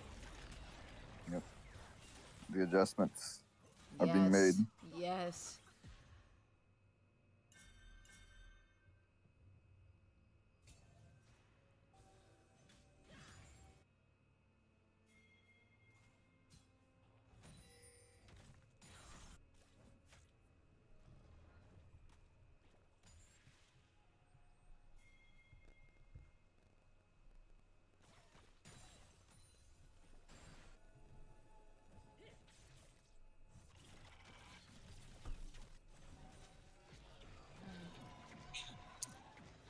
Yeah, UNF's also got really good positioning for them taking the Otacon here. They've got the other team split up a bit. They are missing Trundle though, which is not making me Backing. optimistic.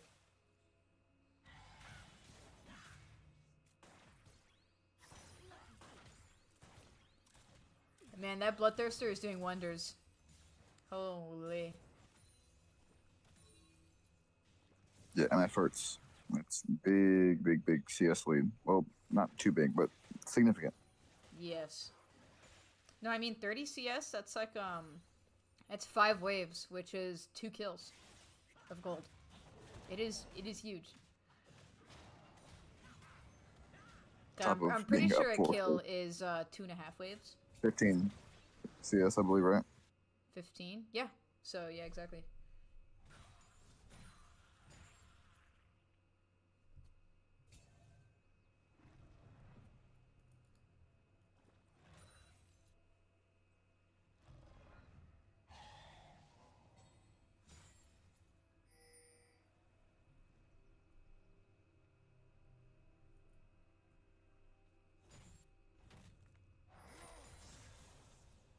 At the end of the day, League's all about math.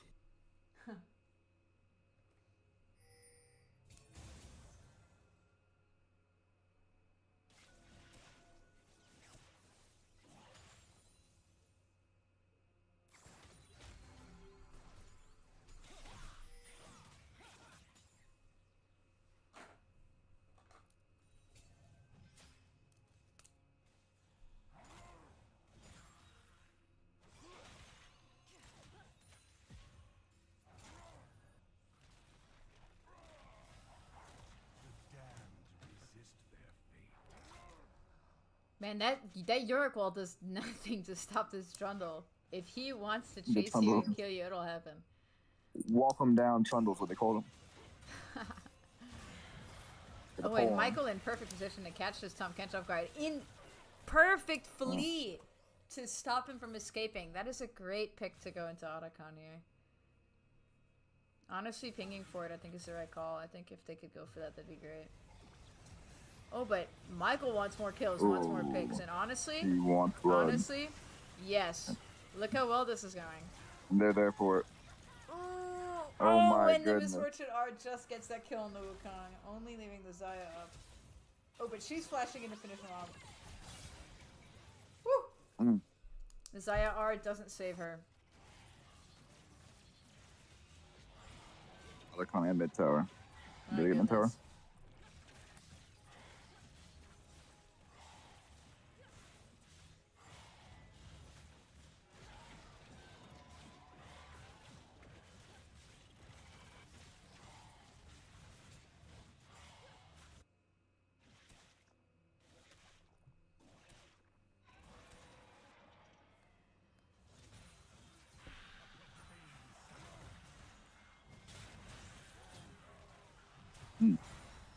Give me that. Yummy. He's just too fast. He can't. Walk him down. The flash. Walk him down, Spundle. Man, Beat the maiden too. this is oppressive.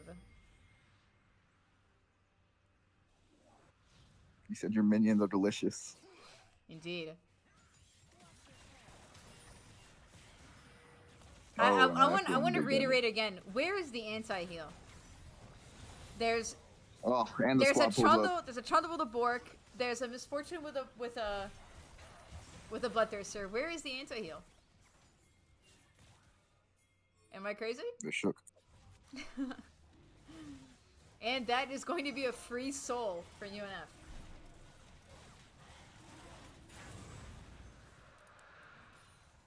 And it's Infernal. That is amazing for them.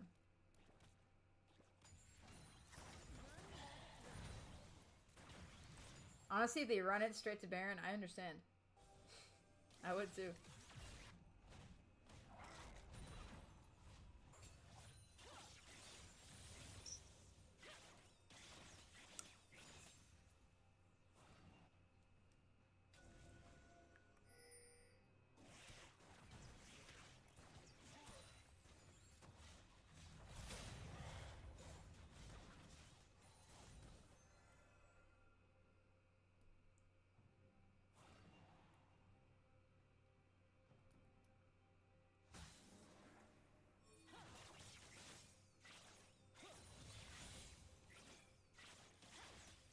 Going very well for UNF this game. Oh yeah, absolutely. No, Yorick might finally be getting a tower here. It's got a bounty too, so they're gonna catch up a little bit. Not very much, but it's something.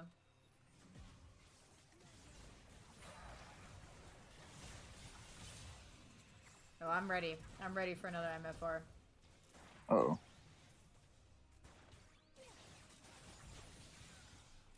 On top of being incredibly head, they are just levels above OSV. Like, that damage is crazy.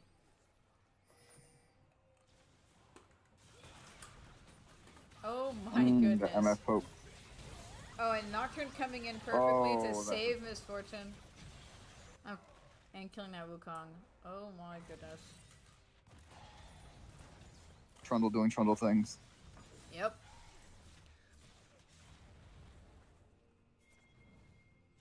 Welcome down, T-Run.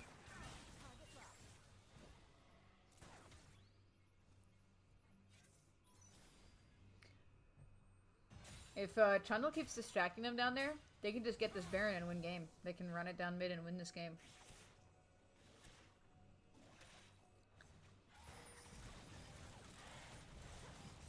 $10,000 gold at 30 minutes is an insane lead. That is so huge. Yeah, they're snapping.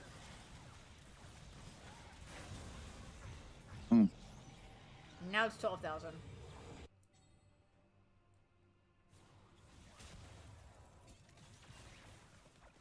MF just walking at the Xayah. No fear. I mean, look at that. Oh What my can goodness. Xayah even do? What was that? Just an auto attack? MF, that was it her one? It was or her like her little Q. pokes? I'm pretty sure it was her Q. But Their Q. I think My it's her Q, goodness. the bullet, the big fat Yeah. bullet. But 2 of those and she dies. Oh my goodness, that that hurts. is yeah, absolutely insane. It must feel good to be that strong. She got that cannon on her. Look at that. That is just insane. And she's got the movement speed to just dodge anything. This Tom Kent tries to do anything, she's just dodging it. Oh, flashing out the Yorick. Yorick cage is good there. Oof, not enough to kill, Lots but of I damage. like this. No, I yeah. like it. Took that flash, did lots of damage. Worth.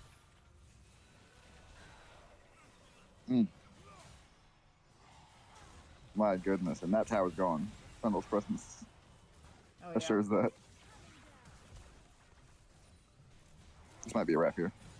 Yeah, she does 1Q, 1E, and she gets anyone's flash if she wants. Like, they're just oppressive.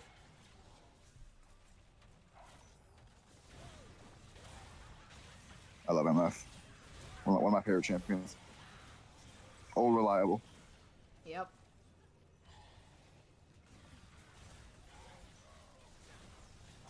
Oh yeah. Oh yeah. Oh yeah, we love to see That it. was- We love to see the comeback after, that was after brutal. that bad first game. That was, yeah. That was a was wash. brutal.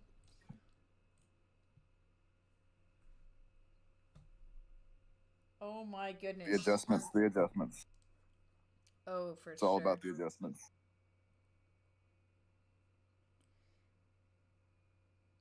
Yeah, cooking with a team comp like that served them so well. Misfortune from 45k damage. Now she was number one damage in the previous one too, even though they had lost. She had done about this much damage as Interesting. well. Really pumping out some big damage. Yeah. Yeah, I think I've noticed that their bread and butter was always with synergy Nocturne with 13 comps like assists this. too. What'd you say about Nocturne? 13 assists, really showed his presence on the map in the fights. Oh yeah. Yeah, those team fights, he R'd in and feared everyone. Like they were, everyone was pumping out some crazy R's. I'm gonna be honest. Absolutely. It was That was a good one. That so was a good one. beautiful, so beautiful to watch. All right, let's see who's gonna be this tiebreaker. I mean, of course, hopefully our home team, you know. I feel good. I feel good about they're coming in this one strong. I feel like hopefully not too strong and too ambitious, but I believe in them. I think they learned their lesson in the first game Yeah. about being too flying too close to the sun. Yeah, the only thing I'm a bit pessimistic about is how limited the champ pool is right now. Like, This is true. UNF pulled together a really beautiful team comp, but we've got 20 champs off the board. We've got some people, we've got their mains wearing thin. It's hard to pull together teams when you're kind of losing out on people you can pick. Oh, absolutely. I'm excited to see this final draft. Absolutely.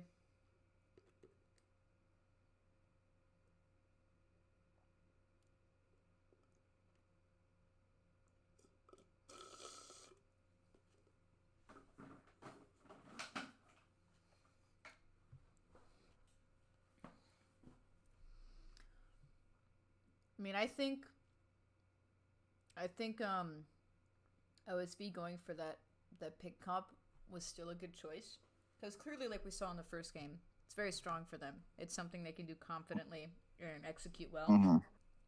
And they did do good this early game here. They just I think because of how the first game went, they possibly underestimated UNF's capability to just lock in like that. So I feel like UNF also just had a lot more champions, more capable of doing bigger damage and a quicker burst. You know what I mean? yeah, absolutely. Which More able to close out kills than they were last time, because last time they would do big damage and they wouldn't have anything to close out a kill with because all the ults would be gone. And then but with having the MF1 and all the other, like, you know, just being able to be the Nocturne ult to be able to come in and finish somebody off, really able to close out the kills that they weren't able to get in the last game. yeah, it's I feel like UNF really had a team of, like, in the right hands, this is a disgusting comp, and I think OSV didn't expect UNF to have the right hands, but they certainly did, as we saw. So Absolutely. I think they'll be treating UNF a bit more seriously this next round. So we might not be seeing as much of a fall apart for OSV in the mid game this next round. But I mean, we'll see.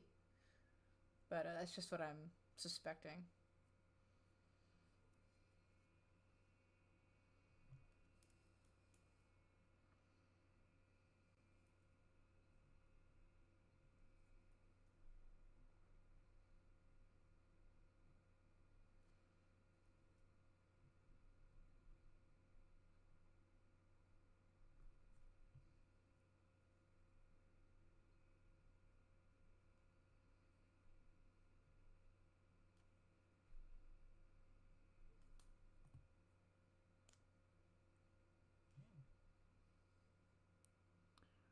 What is going on here? Oh yeah.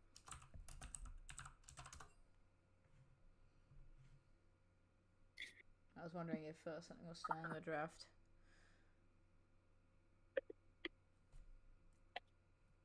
Just waiting right now. Yeah, I think the OSV support was AFK for a sec there.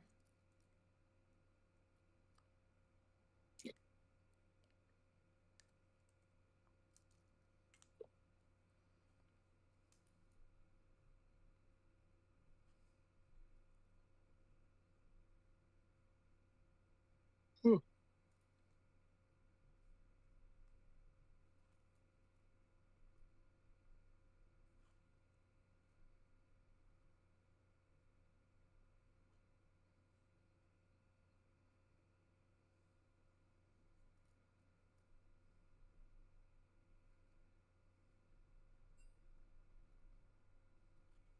There we go. Draft is going to be starting up now.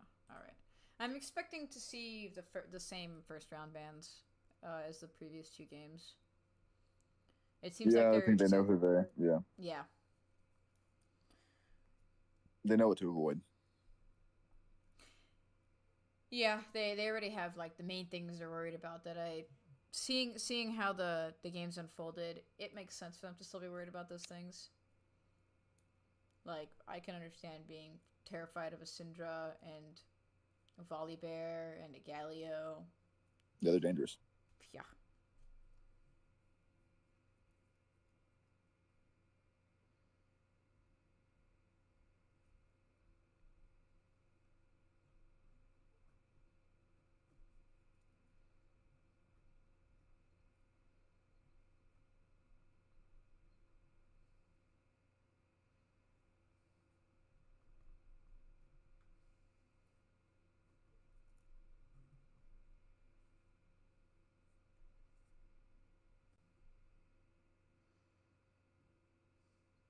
Yep, everything staying pretty much according to plan. Yep. All these bans are the same. I mean, UNF did change their third ban that second game. They banned J4 the second We're time. gonna see that again. I don't remember who the first time. It wasn't J4 the first time. I mean, unless I'm completely crazy. Although they're banning a Lulu now. Interesting. Interesting indeed. Maybe they know something we don't know. I think they know what comp they want to go for next, and then Lulu gets a bit in the way. True.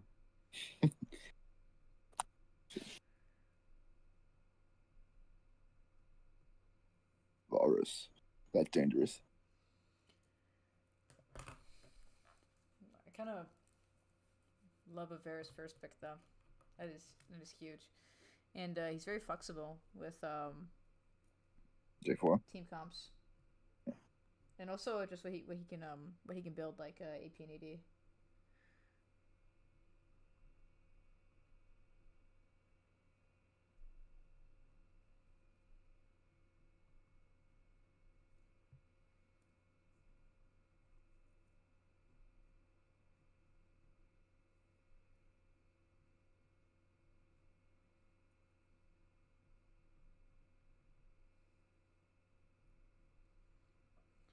Oh, there's the J4 they banned that Familiar. second round. So let's hope that isn't terribly disgusting.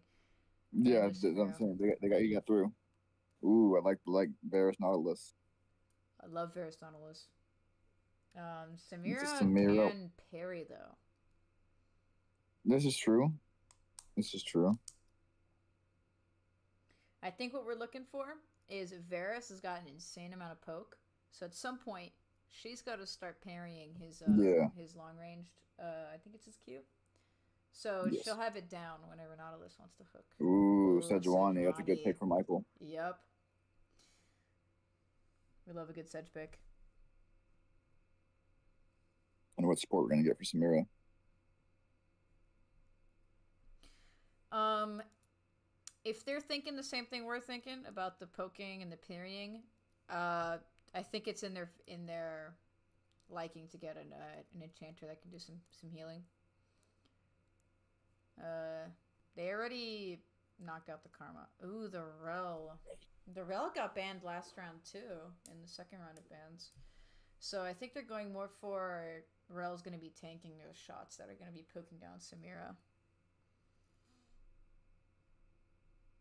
And I'd also imagine stunning the Nautilus whenever he hooks and goes in.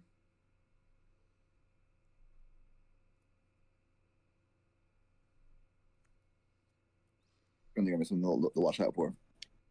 Yeah.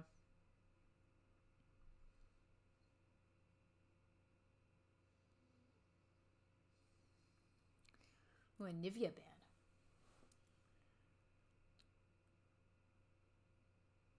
Yeah, I could see Nivea being tough for this team. Putting up her wall can kind of shut down anything Varys Nautilus and Sejuani want to do.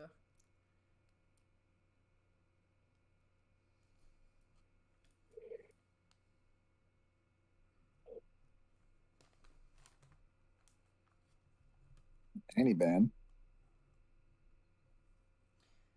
That is a bit interesting. I mean, I love Annie. Don't get me wrong. Yeah. But it feels like, I don't know, man. Yeah, it that feels like they didn't really know what to ban, so they just picked something annoying and went with it. Fair enough.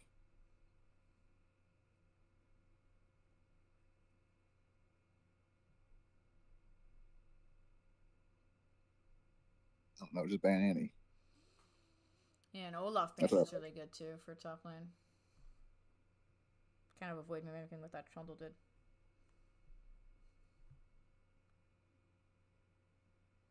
Want to probably see another bully laner from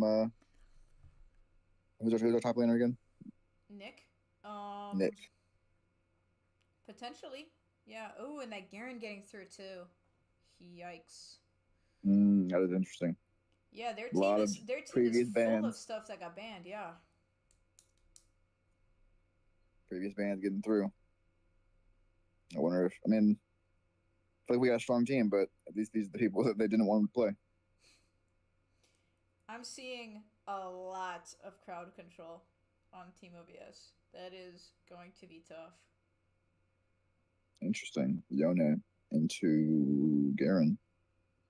No, that might be Yone mid. Yeah. Oh, more tough. You're right. You're right. It's Mordekaiser. That's kind of a fire pick. Honestly, yeah. If he can go in and ult like the Garen or the Samira out of the team fights, that would be ginormous.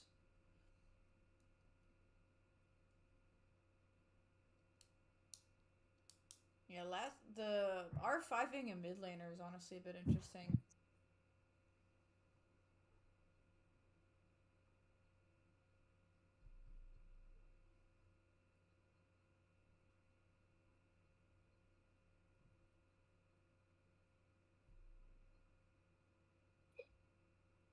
Azir.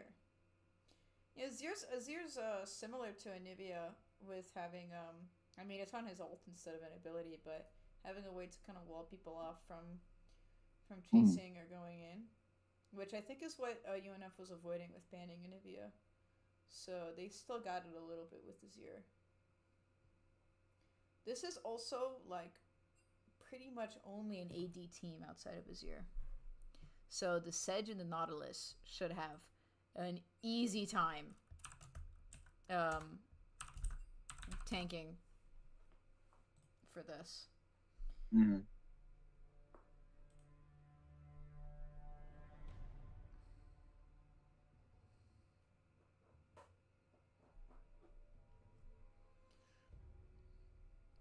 I'm gonna be right back and grab something to drink. Gotcha.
Oh no. What happened? ADC crash. Oof. Rest in peace.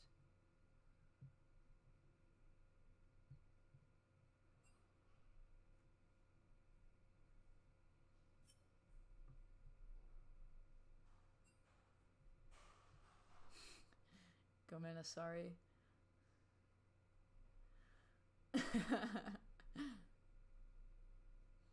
You know what we can do? Let's visit visit the Twitch chat.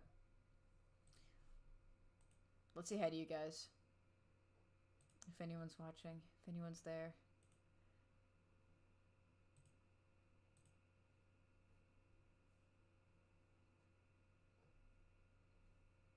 No. Yeah, I forgot that when you join late, you can't see the chat history. That is tragic. I have returned. Hello, their ADC crashed, so got booted out of So- select there. Yeah, our Oh. ADC crashed. Amber Dragon. Oh, with some technical difficulties. Yep. Sorry, folks. Anybody in the chat room, guys? Caleb, are you there?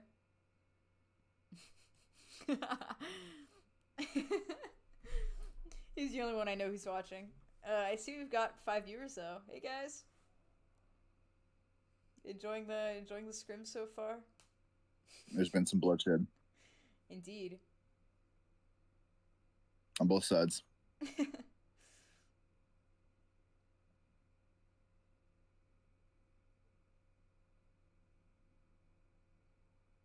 And I feel like there's going to be a lot more over this game. I know. Wait, I'm gonna be honest. I really don't know what OVS is completely going for with this comp here. This just looks like a run it down comp. I mean, yeah, this is. I think they're just going to agree to let's just pick who can do the most damage and just see how it works out. Yeah. I'm guessing it'll end up being the Samira because it keeps being the ADC, and then it makes sense. But they do have a ton of CC, and it looks like they will just run it down. But like I was saying, it's AD AD AD AD AP. So and UNF has two of the strongest and hardest scaling tanks, Nautilus and Sejuani. They just build armor and it's over because Azir is like honestly not even that good of a mage in the first place. He's out of meta right now. And if they're gonna be relying on Samira, like just having the AD on Nautilus and Sejuani and it's over. Especially when Mordekaiser can just take someone out of the fight. Exactly. Yeah, somehow if they build full armor and somehow Azir is a problem, Mordekaiser could just ult him. Like, I don't know. I'm hoping that this is another landslide for UNF. It really seems like it should be. But I mean, we'll see.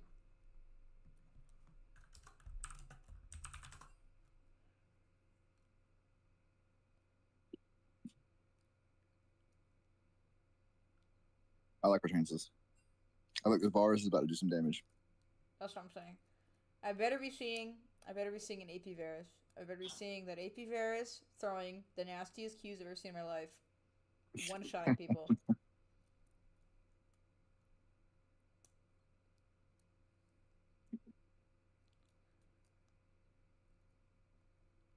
I have faith in Caitlyn. I know she can do it.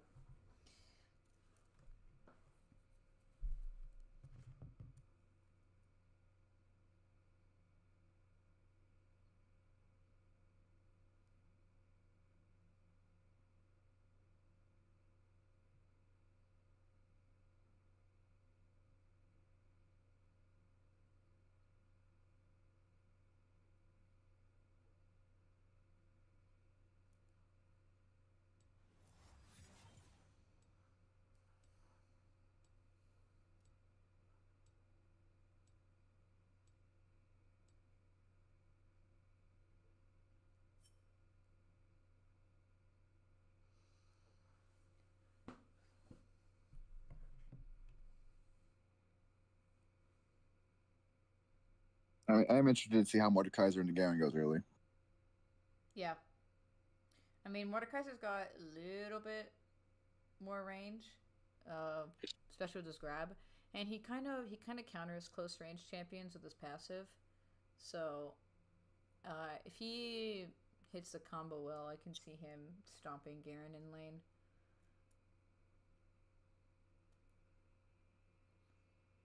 Because really, all you need is he hits the grab, he hits the bonk, and then he hits an auto attack, which Garen's silence, when he's close range enough to hit the silence after the grab and the bonk, he already got grabbed and bonked. So the auto attack's not getting silenced, and then yeah. So the silence is not going to do anything, and the passive will activate, and anything Garen can do back, like Beyblading around, the Mordekaiser passive is going to constantly be doing damage to him. So I think on paper Mordekaiser should beat the shit out of Garen in lane.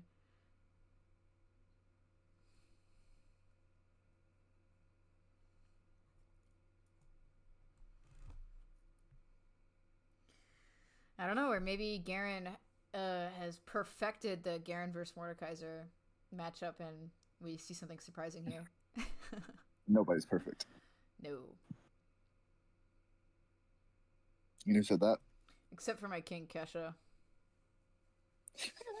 Kesha? Kesha US.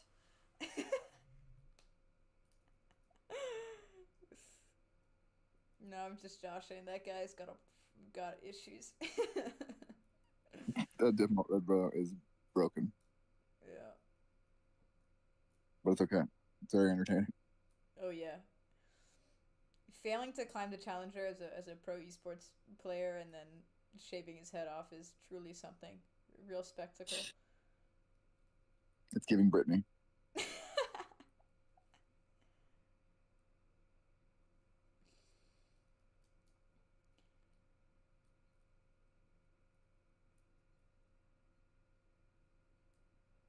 I'm also expecting Jack Frost to kind of constantly be pushing Azir off farm.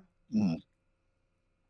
This is probably going to be a repeat of the early laning in the first game, since we've got another assassin versus mage there. I mean, Azir's not really a mage the way mages are mages, but you get what I'm saying. Yeah. Azir is Azir, but yeah, he wants to be. He doesn't want to be close to you. No, yeah, he's very like he's ability reliant, does AP.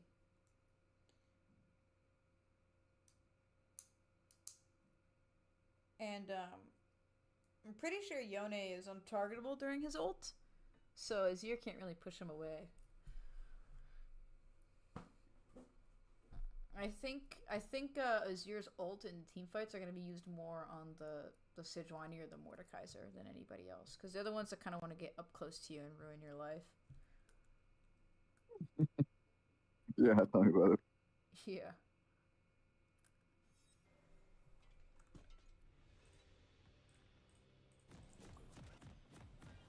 All right. All right. I know OVS is desperate to either get back. They're both. I'm sure they're both desperate to get this last win. Oh yeah, Dude, UNF is going in. They're feeling saucy. If they get this Samir, that would be huge. The Sedge passive makes it real easy to get these early kills. Oh, they're gonna bush camp the bot lane. This is evil. I love it.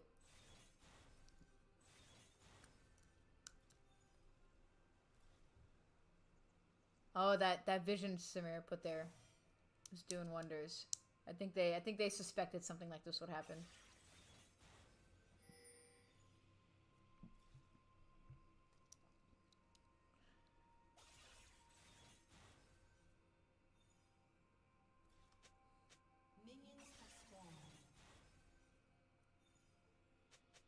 And they're really struggling to find anybody to kill here.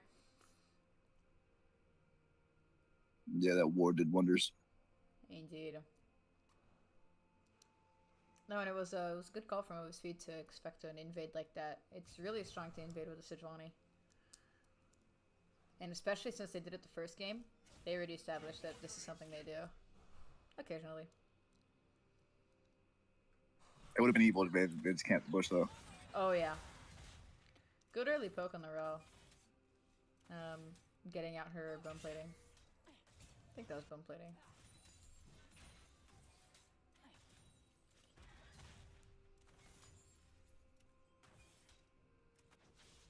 Yeah, I already know these Samir R's are gonna be nasty.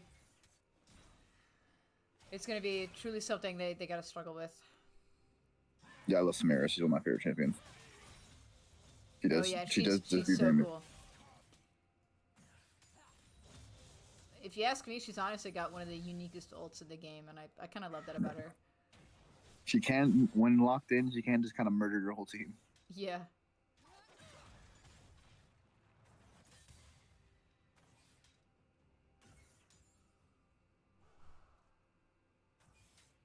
I gotta say though, as someone who plays a lot of Mel mid lane, I love when the enemy team's got a Samira because she ults and I just W and I'm the one killing everyone. That is miserable. Yeah. You ever seen the anime Black Lagoon? Say it again? You ever seen the anime Black Lagoon? I've heard of it, I have not watched it. Samira reminds me of the female main character from that show. Yeah, I can see that. Yeah, we already got Jack Frost doing really great, just dodging a ton of stuff in mid lane. I mean, that's kind of what you want to do this early with someone like Yone that doesn't have mana. Your sustain's mostly out of your health. If you get poked out, you're kind of fucked. So he's doing a great job getting that mana out of his ear. And same kind of story happening top lane. Nick's doing a good job keeping distance and trying to poke without getting poked back too much. Ooh, and Sejuani coming in for after a full cure gank. Doing good damage. Ooh, some really good damage. This J4 might be cooked. I don't think he gets away. Yone from coming out this. the woodworks. Oh, that Q! That was nasty. That angle. Oh my goodness, that must have felt good. That was beautiful. That was art. And that great rotation from Jack Frost. Wouldn't have gotten the kill without it.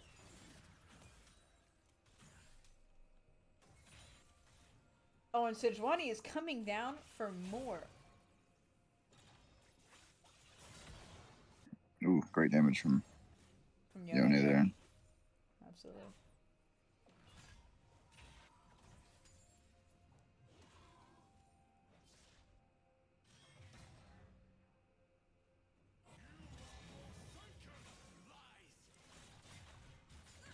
Oh, we're seeing lots of trading happening in all these lanes at the same time here.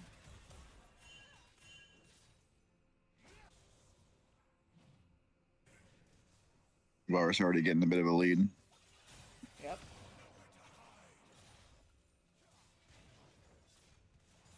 Hey, we're seeing the same kind of thing happening in top lane where Nick is trading a lot of damage and is falling behind CS early. But if he keeps following the same trend, he should be catching up and even climbing ahead within the next 10 minutes or so.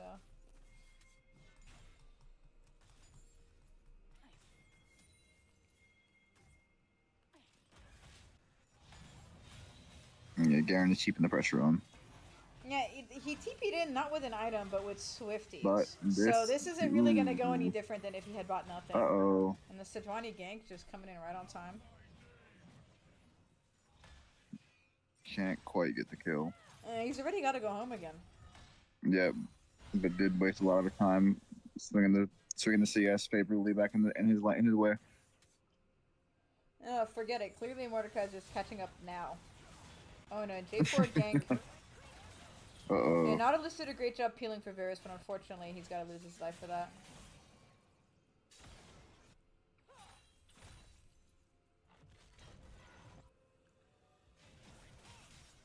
Yeah, that hurts. That's a good kill for Samira. Yeah. Ooh.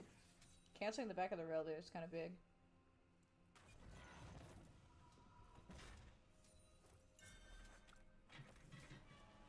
She's gonna get back to lane real late, so maybe they could do a bit of damage to Samira. Take a bit more CS from under her.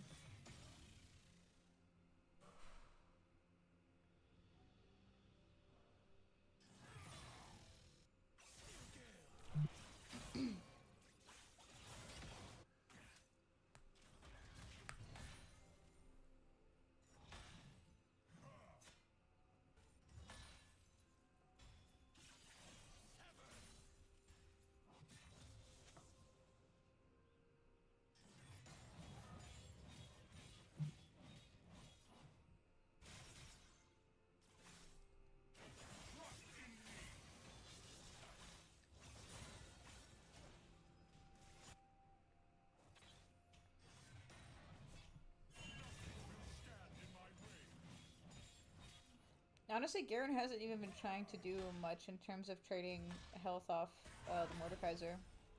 He's just kind of been focusing on farming. He's still decently ahead. Yeah, he's just kind of playing it smooth. Yeah. And honestly, it's the right call. I mean, like I was saying, I'm Playing pretty top sure lane the boring Mordekaiser way, the way you're supposed to dips play it. Garen the hell out. Yeah. Don't do anything crazy. Just keep hitting the minions. Don't get your ass beat.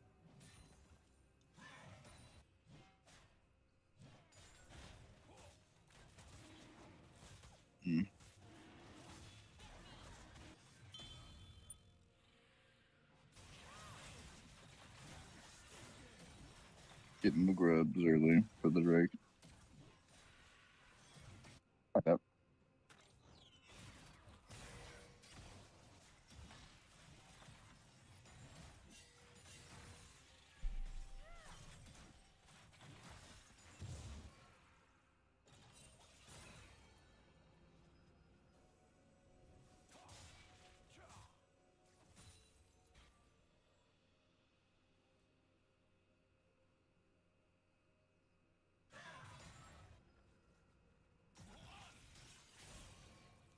So lots of good pokes from Jack Frost in the mid lane. He's doing a great job. Yeah, none of these band picks really having too much of an impact on the game so far. Yeah, I mean, let's wait until these team fights, right?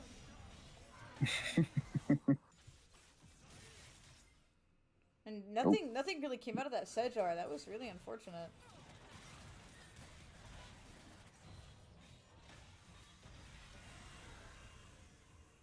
There goes Mordekaiser ulting Garen. Cool. He should be able to get Garen here very soon. Garen's kind of just barely blocked out from his tower. Oh, but he gets out alive. And back's real low. He might be killing the Nautilus again here, yep. Samira's low, but she's got her ult. Oh, she's parrying everything. Oh, but Amber Dragon secures the double kill! Yeah, Varus hurts too much. That is huge!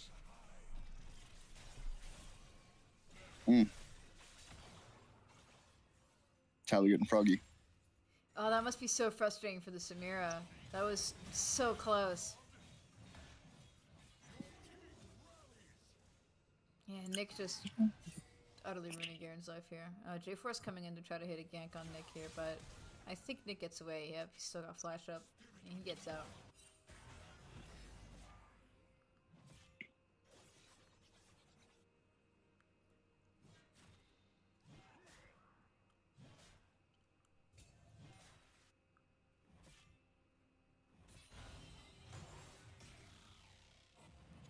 already seeing really big damage from Mordekaiser, and he's just got a book and a ruby crystal, man.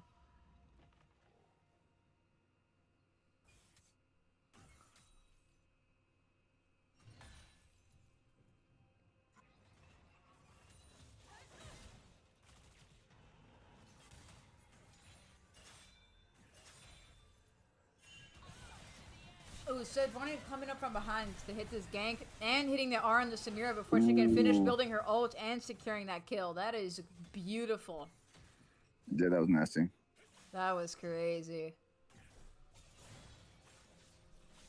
Ulting her right when she was gonna turn to use her ult is just an insane mind read.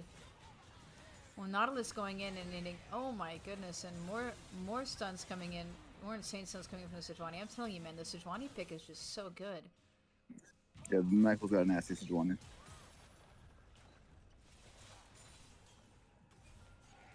This G4 should be done for with the not even up to Jack Frost.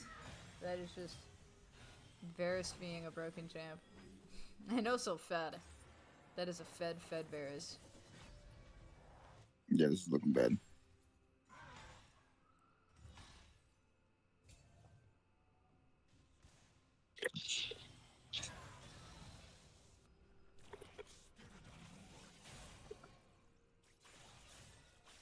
I'm almost hitting the updraft on Azure there.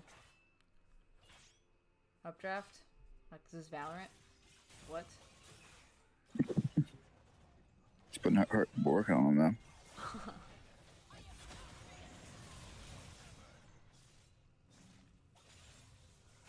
That didn't really do anything to Jack Frost.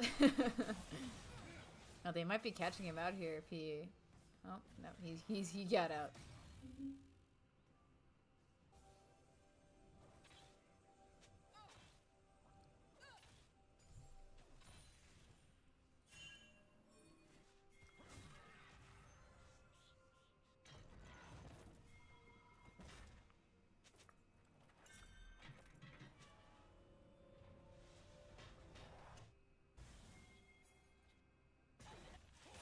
Yeah, Drake's gonna be up in 10 seconds here, and UNF is in a significantly better position than OSV here to get this Drake. Absolutely. They're definitely snowballing. Oh yeah. Hopefully they can keep this momentum going and close it out strong. Yep. They got Feats of Warfare with the kills. This will be their second objective. They got Void Grubs earlier. So one more objective and they've got those boots locked down. Yeah, there's a Chemtech Drake. That is nice.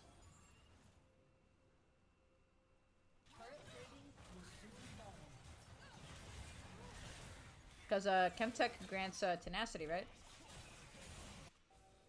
Yeah, you would know way better than I would. I think it does. And, I mean, against an insane amount of stuns, tenacity, who would say no to some extra tenacity? Absolutely.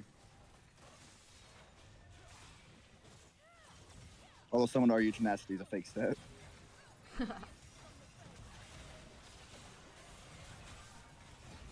Tenacity is just, oh my goodness, these are huge R's that I'm seeing here. The J4R is not doing too much to shut down UNF here. We still see Jack Frost doing a ton of damage. We see Mike Beestum almost killing out the Azir there. Oh my goodness, Samira. Yeah, Samira got a couple kills there, but overall, OSV still completely lost that fight. Let's go. 4 for 2. Yeah, Amberjack and Mike get tower down here, and this might be Feats instead of the next Drake. If she can push that lane fast enough, they're getting that turret and getting boots now.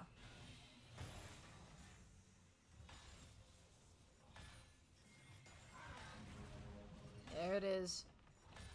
Beautiful work. And just in time for Herald as well. They've got the top prio, Garen's going home, Sejuani's posturing for it, Nautilus is roaming up. This is going incredibly well for UNF.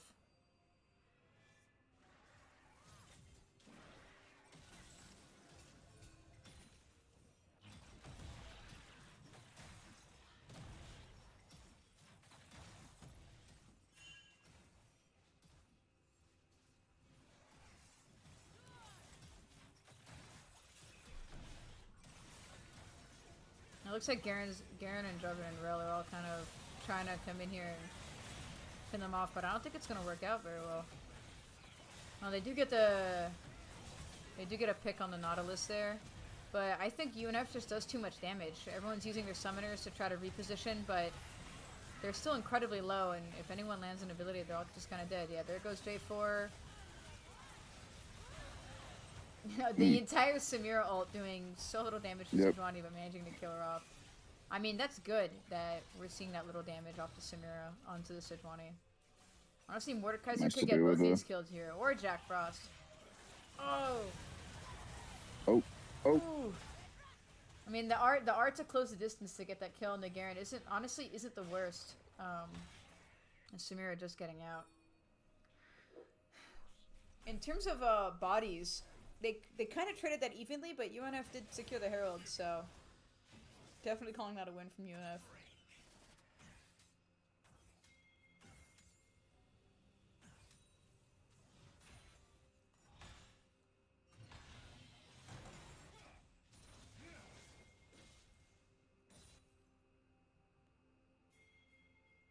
I'm glad we're finally seeing some rotation from the top lane too. Top lane's kind of been living in their own world for the past 2 hours.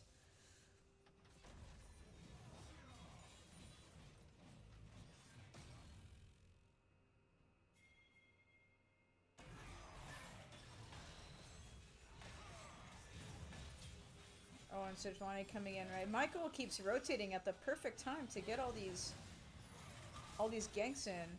This is so well coordinated. I love to see it.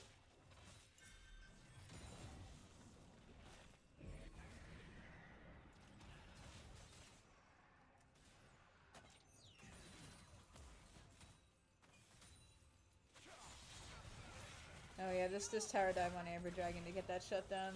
That is tragic. Nothing much to be done about that.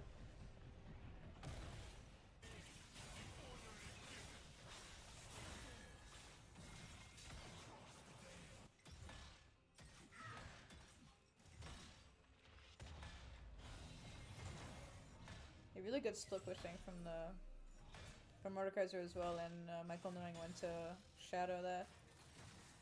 And then instantly going for the invade to steal some farm here.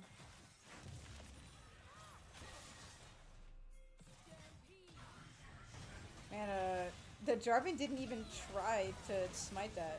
And they get the kill on him too. The J4 ult does get Mordekaiser killed by Garen though. That is unfortunate. Sejuani should be able to get out here. She's got a series of dashes and stuff. Oh, but not... Oh, that's silence.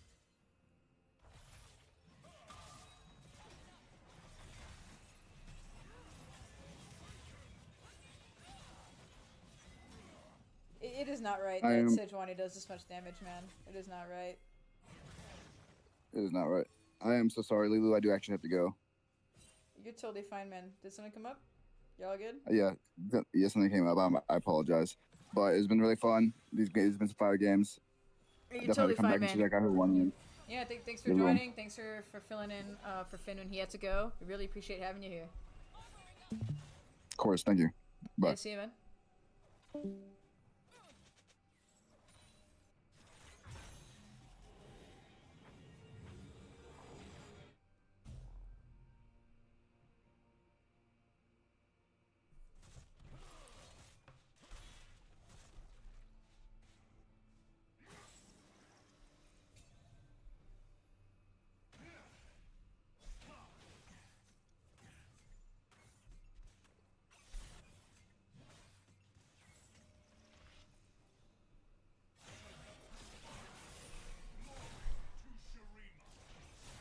Oh man, the Azir R doesn't even stop Jack Frost from chasing down the Azir and really wanting to get that kill on him. And he comes back to get this J4 too. Azir just barely making it out. Oh, this team fight's... Yeah, that's honestly a good bail from Bradley there. That team fight quickly devolved. There was no way Yone was getting out of that.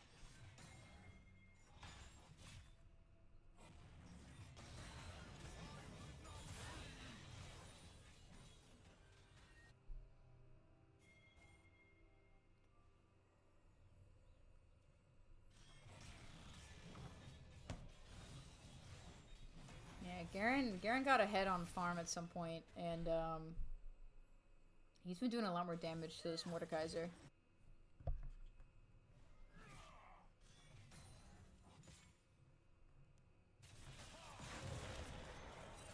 And they do get the Otacon there with them being unable to contest with someone with a big powerhouse like Yone dead.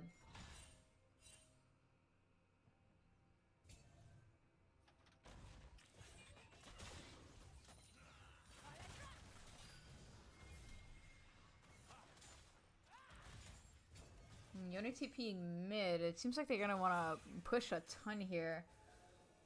I'm not sure what exactly for. It's not like they're getting prio for anything. I think they just want to siege this mid turret. And we could be seeing big R's coming in soon. We do have a J4R that can lock everyone down.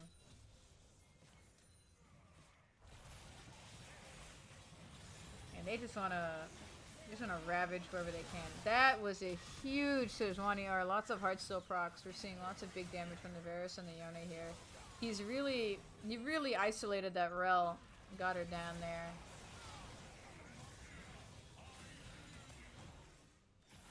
Yeah, Mike Beeston just really being able to tank those turret shots to help pump out that damage and ruin everyone's life just a bit more.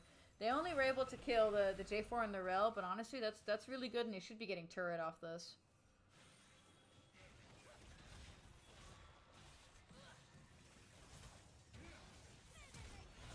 Mike Beeston a bit out of position there. Giving that shutdown to Samira. Not the best, but it's not horrible.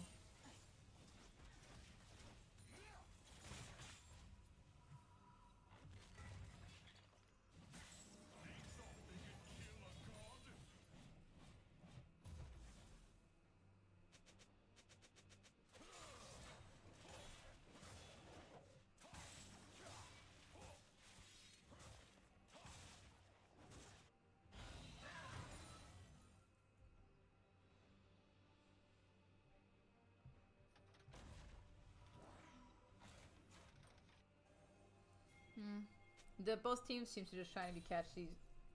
Whoa. Both of these teams just seem to be trying to catch these waves, push these lanes out a bit, especially leading up to that Drake coming up in a minute. OSV's in a little bit of a better position right now. UNF is not really collected the way they should be, and Mordekaiser's kind of heading top to match that Garen, so this fight for Drake is probably just going to be a 4v4. I mean, they both have TP, they can both show up if they need to. Oh, OSV is backing off, and UNF is collecting themselves a bit here. I'm not sure why they are. I think they were in really good positions to try to get some damage and poke somebody out.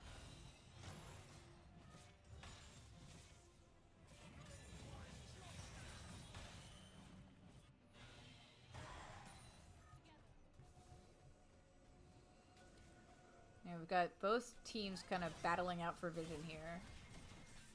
Trying to get a little bit of poke damage. Jack Frost chasing down the Samira, hoping to get a little bit out of her, but she can parry anything he tries to do. Ooh, Rel flashing in and hitting the ult, but kind of just getting caught out there. But they do get the pick on the Nautilus, and the J4 ult doesn't do much to lock these people down, with Varus keeping his distance and doing lots of damage from afar. With Mordekaiser honestly surviving for a long time amidst that and getting the Samira R. My goodness, and Varus is going to be able to finish these people off, killing that Rel there. Honestly, Varus should kill everyone. Samira is right there. Yep, Garen getting hit out by the Mordekaiser, and Azir being left on just a sliver of his health there.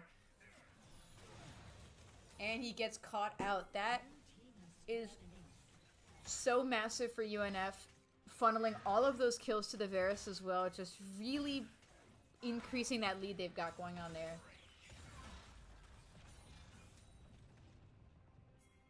That is just crazy good for UNF.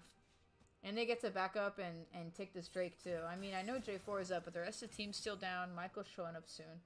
So maybe they can go into the Drake off this. However, they might be trading Baron in doing so, depending where OSV's got their eyes set. So if they take this quick enough, yeah, it looks like OSV's not going to be heading for Baron, so this shouldn't be a problem. And they're heading down to maybe look for a steal. I don't think J4 makes it in time though, so... And I think he knows that, he kind of just backs off. And they catch the rail out here, which is honestly a really good person to catch out. She's got a huge CC. J4 ults again, might be some flashing out. They do get to kill Mordekaiser there, but they don't really get much off that, except just a Mordekaiser kill. They still lost Drake. They used a lot of ults to just kill one guy. And we're going to be seeing a lot of damage from Varus here too. Again. It's not even an AP Varus. Like, this is the type of damage I'd be expecting from an AP Varus, but she's building Varus AD. Which is, to be honest, a little bit surprising to me, actually. I was expecting an AP Varus, and she'd be playing off Pokken from afar, but AD seems to be serving just fine. Yeah, and I especially thought that because of that Arcane Comet pick there. Those are typically AP runes, but hey man, if it works, it works.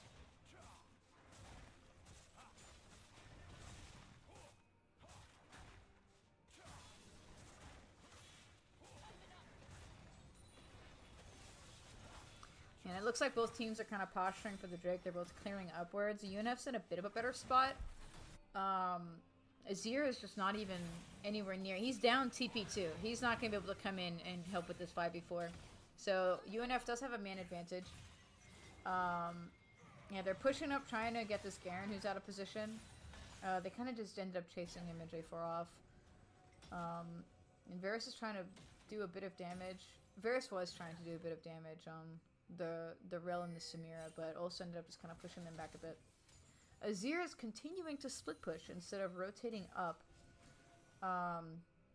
Which honestly isn't the worst decision. I feel like if OSV does commit to this team fight here, they aren't necessarily guaranteed to win that. I think it's kind of coin flip. I think they're more guaranteed to get something if Azir just stays bot and takes that turret, and they at least trade for Baron. I mean, they're also doing their best pushing top and mid, so they're going to probably be getting that top turret, and they're going to be getting the mid turret while everyone's backing and resetting. Trying to do their best to limit how much they can get out of this Baron buff. Yeah, they're doing the best with what they've got.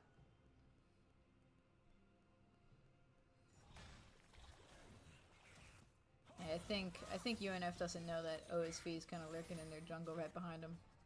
They might be getting collapsed on. I know they decide to take the safe path out and kind of not get too aggressive here. And Garen does secure that top turret. Yeah, that closed the gold lead a little bit, but UNF is still a fair amount ahead.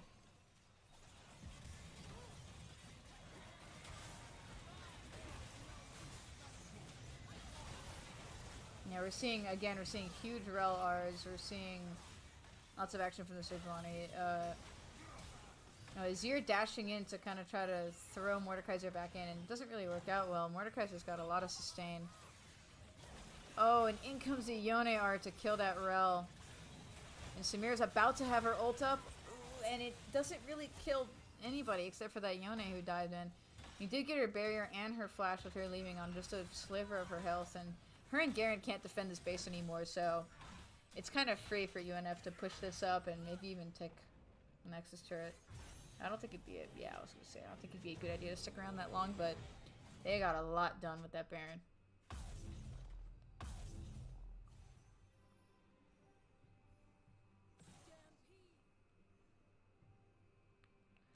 And I think the next thing they should be looking for is running straight to that Drake.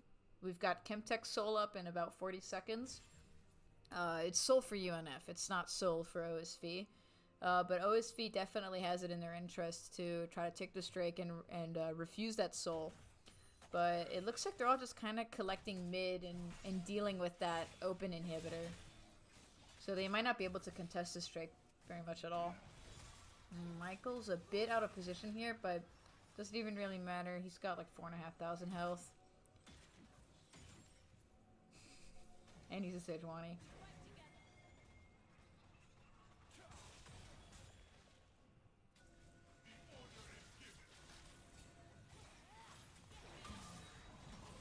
Gotta love the hard steel proc. Ooh, grabbing that J4 there is huge. Yeah, freezing the Rel is big. Oh, and canceling her ult. And J4 solo ulting the Varus, and Yone coming in to save his life. Samira ulting, only killing the Nautilus. And Azir being able to pick off the Sejuani. It's not looking good. Samira ulting again and not really hitting anybody. Jack Frost doing as much damage as he can and running away. Amber Dragon trying to clean up a little bit. Jack Frost goes back in, confident that he'll clean these kills up, but Samira is stronger than he thinks. Amber Dragon is looking a little bit to see if she can clean up there. Maybe finish off that Rel, maybe do a bit more damage to Samira, but it's not looking good. I think she knows that she's just got to back off here. No, she tries to go back in, and it's a mistake. She gets stunned by that Rel, and Samira gets that free kill. Yeah, that was not a good team fight, unfortunately. A series of mispositions. It happens.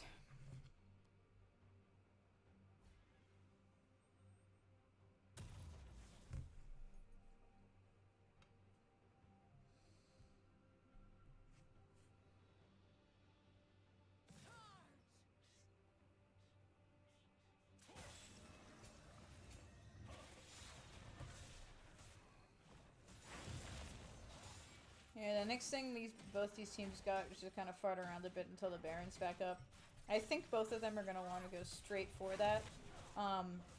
UNF to just kind of get this game wrapped up before these people can scale anymore. I mean, Samira's done scaling. Rels might as well be done scaling. But Garen and J4 have got, and Azir have got a decent ways to go. And I think they'd want to... I think it's best for them to kind of sit out and be patient with the team fights, so they'd want to go to Baron and stop UNF from kind of getting a little bit more of a lead. They've been doing a great job, unfortunately, closing that lead. And they're going to get this pick on Mordekaiser here. I don't think he realized how out of position he was. Sejuani's coming in to try to help save him with Varus trying to get some damage out, but I don't think they make it in time to really get much out of that. Yone is doing a hell of a job pushing bot with Nautilus. Really doing that Garen in. Mike Beeston getting caught out in mid lane again. Yeah, we're seeing just a bit of greed with these positions that we're seeing. With people being a bit out of position and being caught out.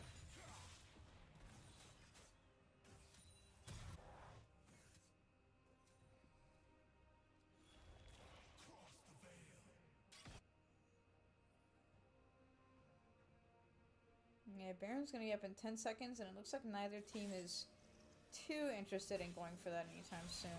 Jack Frost is collapsing on the Garen down here, who has been split pushing, but he doesn't seem to have a chance to solo kill him, so he just catches that wave and kind of moves on. Garen seems to be bush camping. He just waited for his Warmogs to proc, and he's gonna continue split pushing that bot lane. Well, Yone's got to leave to help with what I assume is gonna be getting some exit frags here. Oh, and Bradley is just incredibly ahead and out of position without his team. But Yone comes in and R's, and it gets a couple of those kills there. Oh, Michael unfortunately being caught out here as well, trying to peel for himself and doesn't quite get out. Yeah, with 4 pushing mid, it's not looking good. With that Baron, they can kind of clean up the space real fast. And Garen's been doing a lot of farming outside of laning phase and has had plenty of time to kind of catch up and even surpass this Mordekaiser, so I'm not sure he can do much to fend off that Garen. Oh, and the Samira just does so much damage that she can tower dive with no regard for her life, and it just works out. That must be incredibly frustrating. And with the front line from OSV, they can't really do much to defend their base there, and unfortunately, Team UNF does lose that round. Man, that game was looking good for the first, I want to say, 25 minutes. That was looking real nice. And yet again, we see a ton of damage from Amber Dragon. Really doing her best down there. She did great early. The whole team did great early, honestly.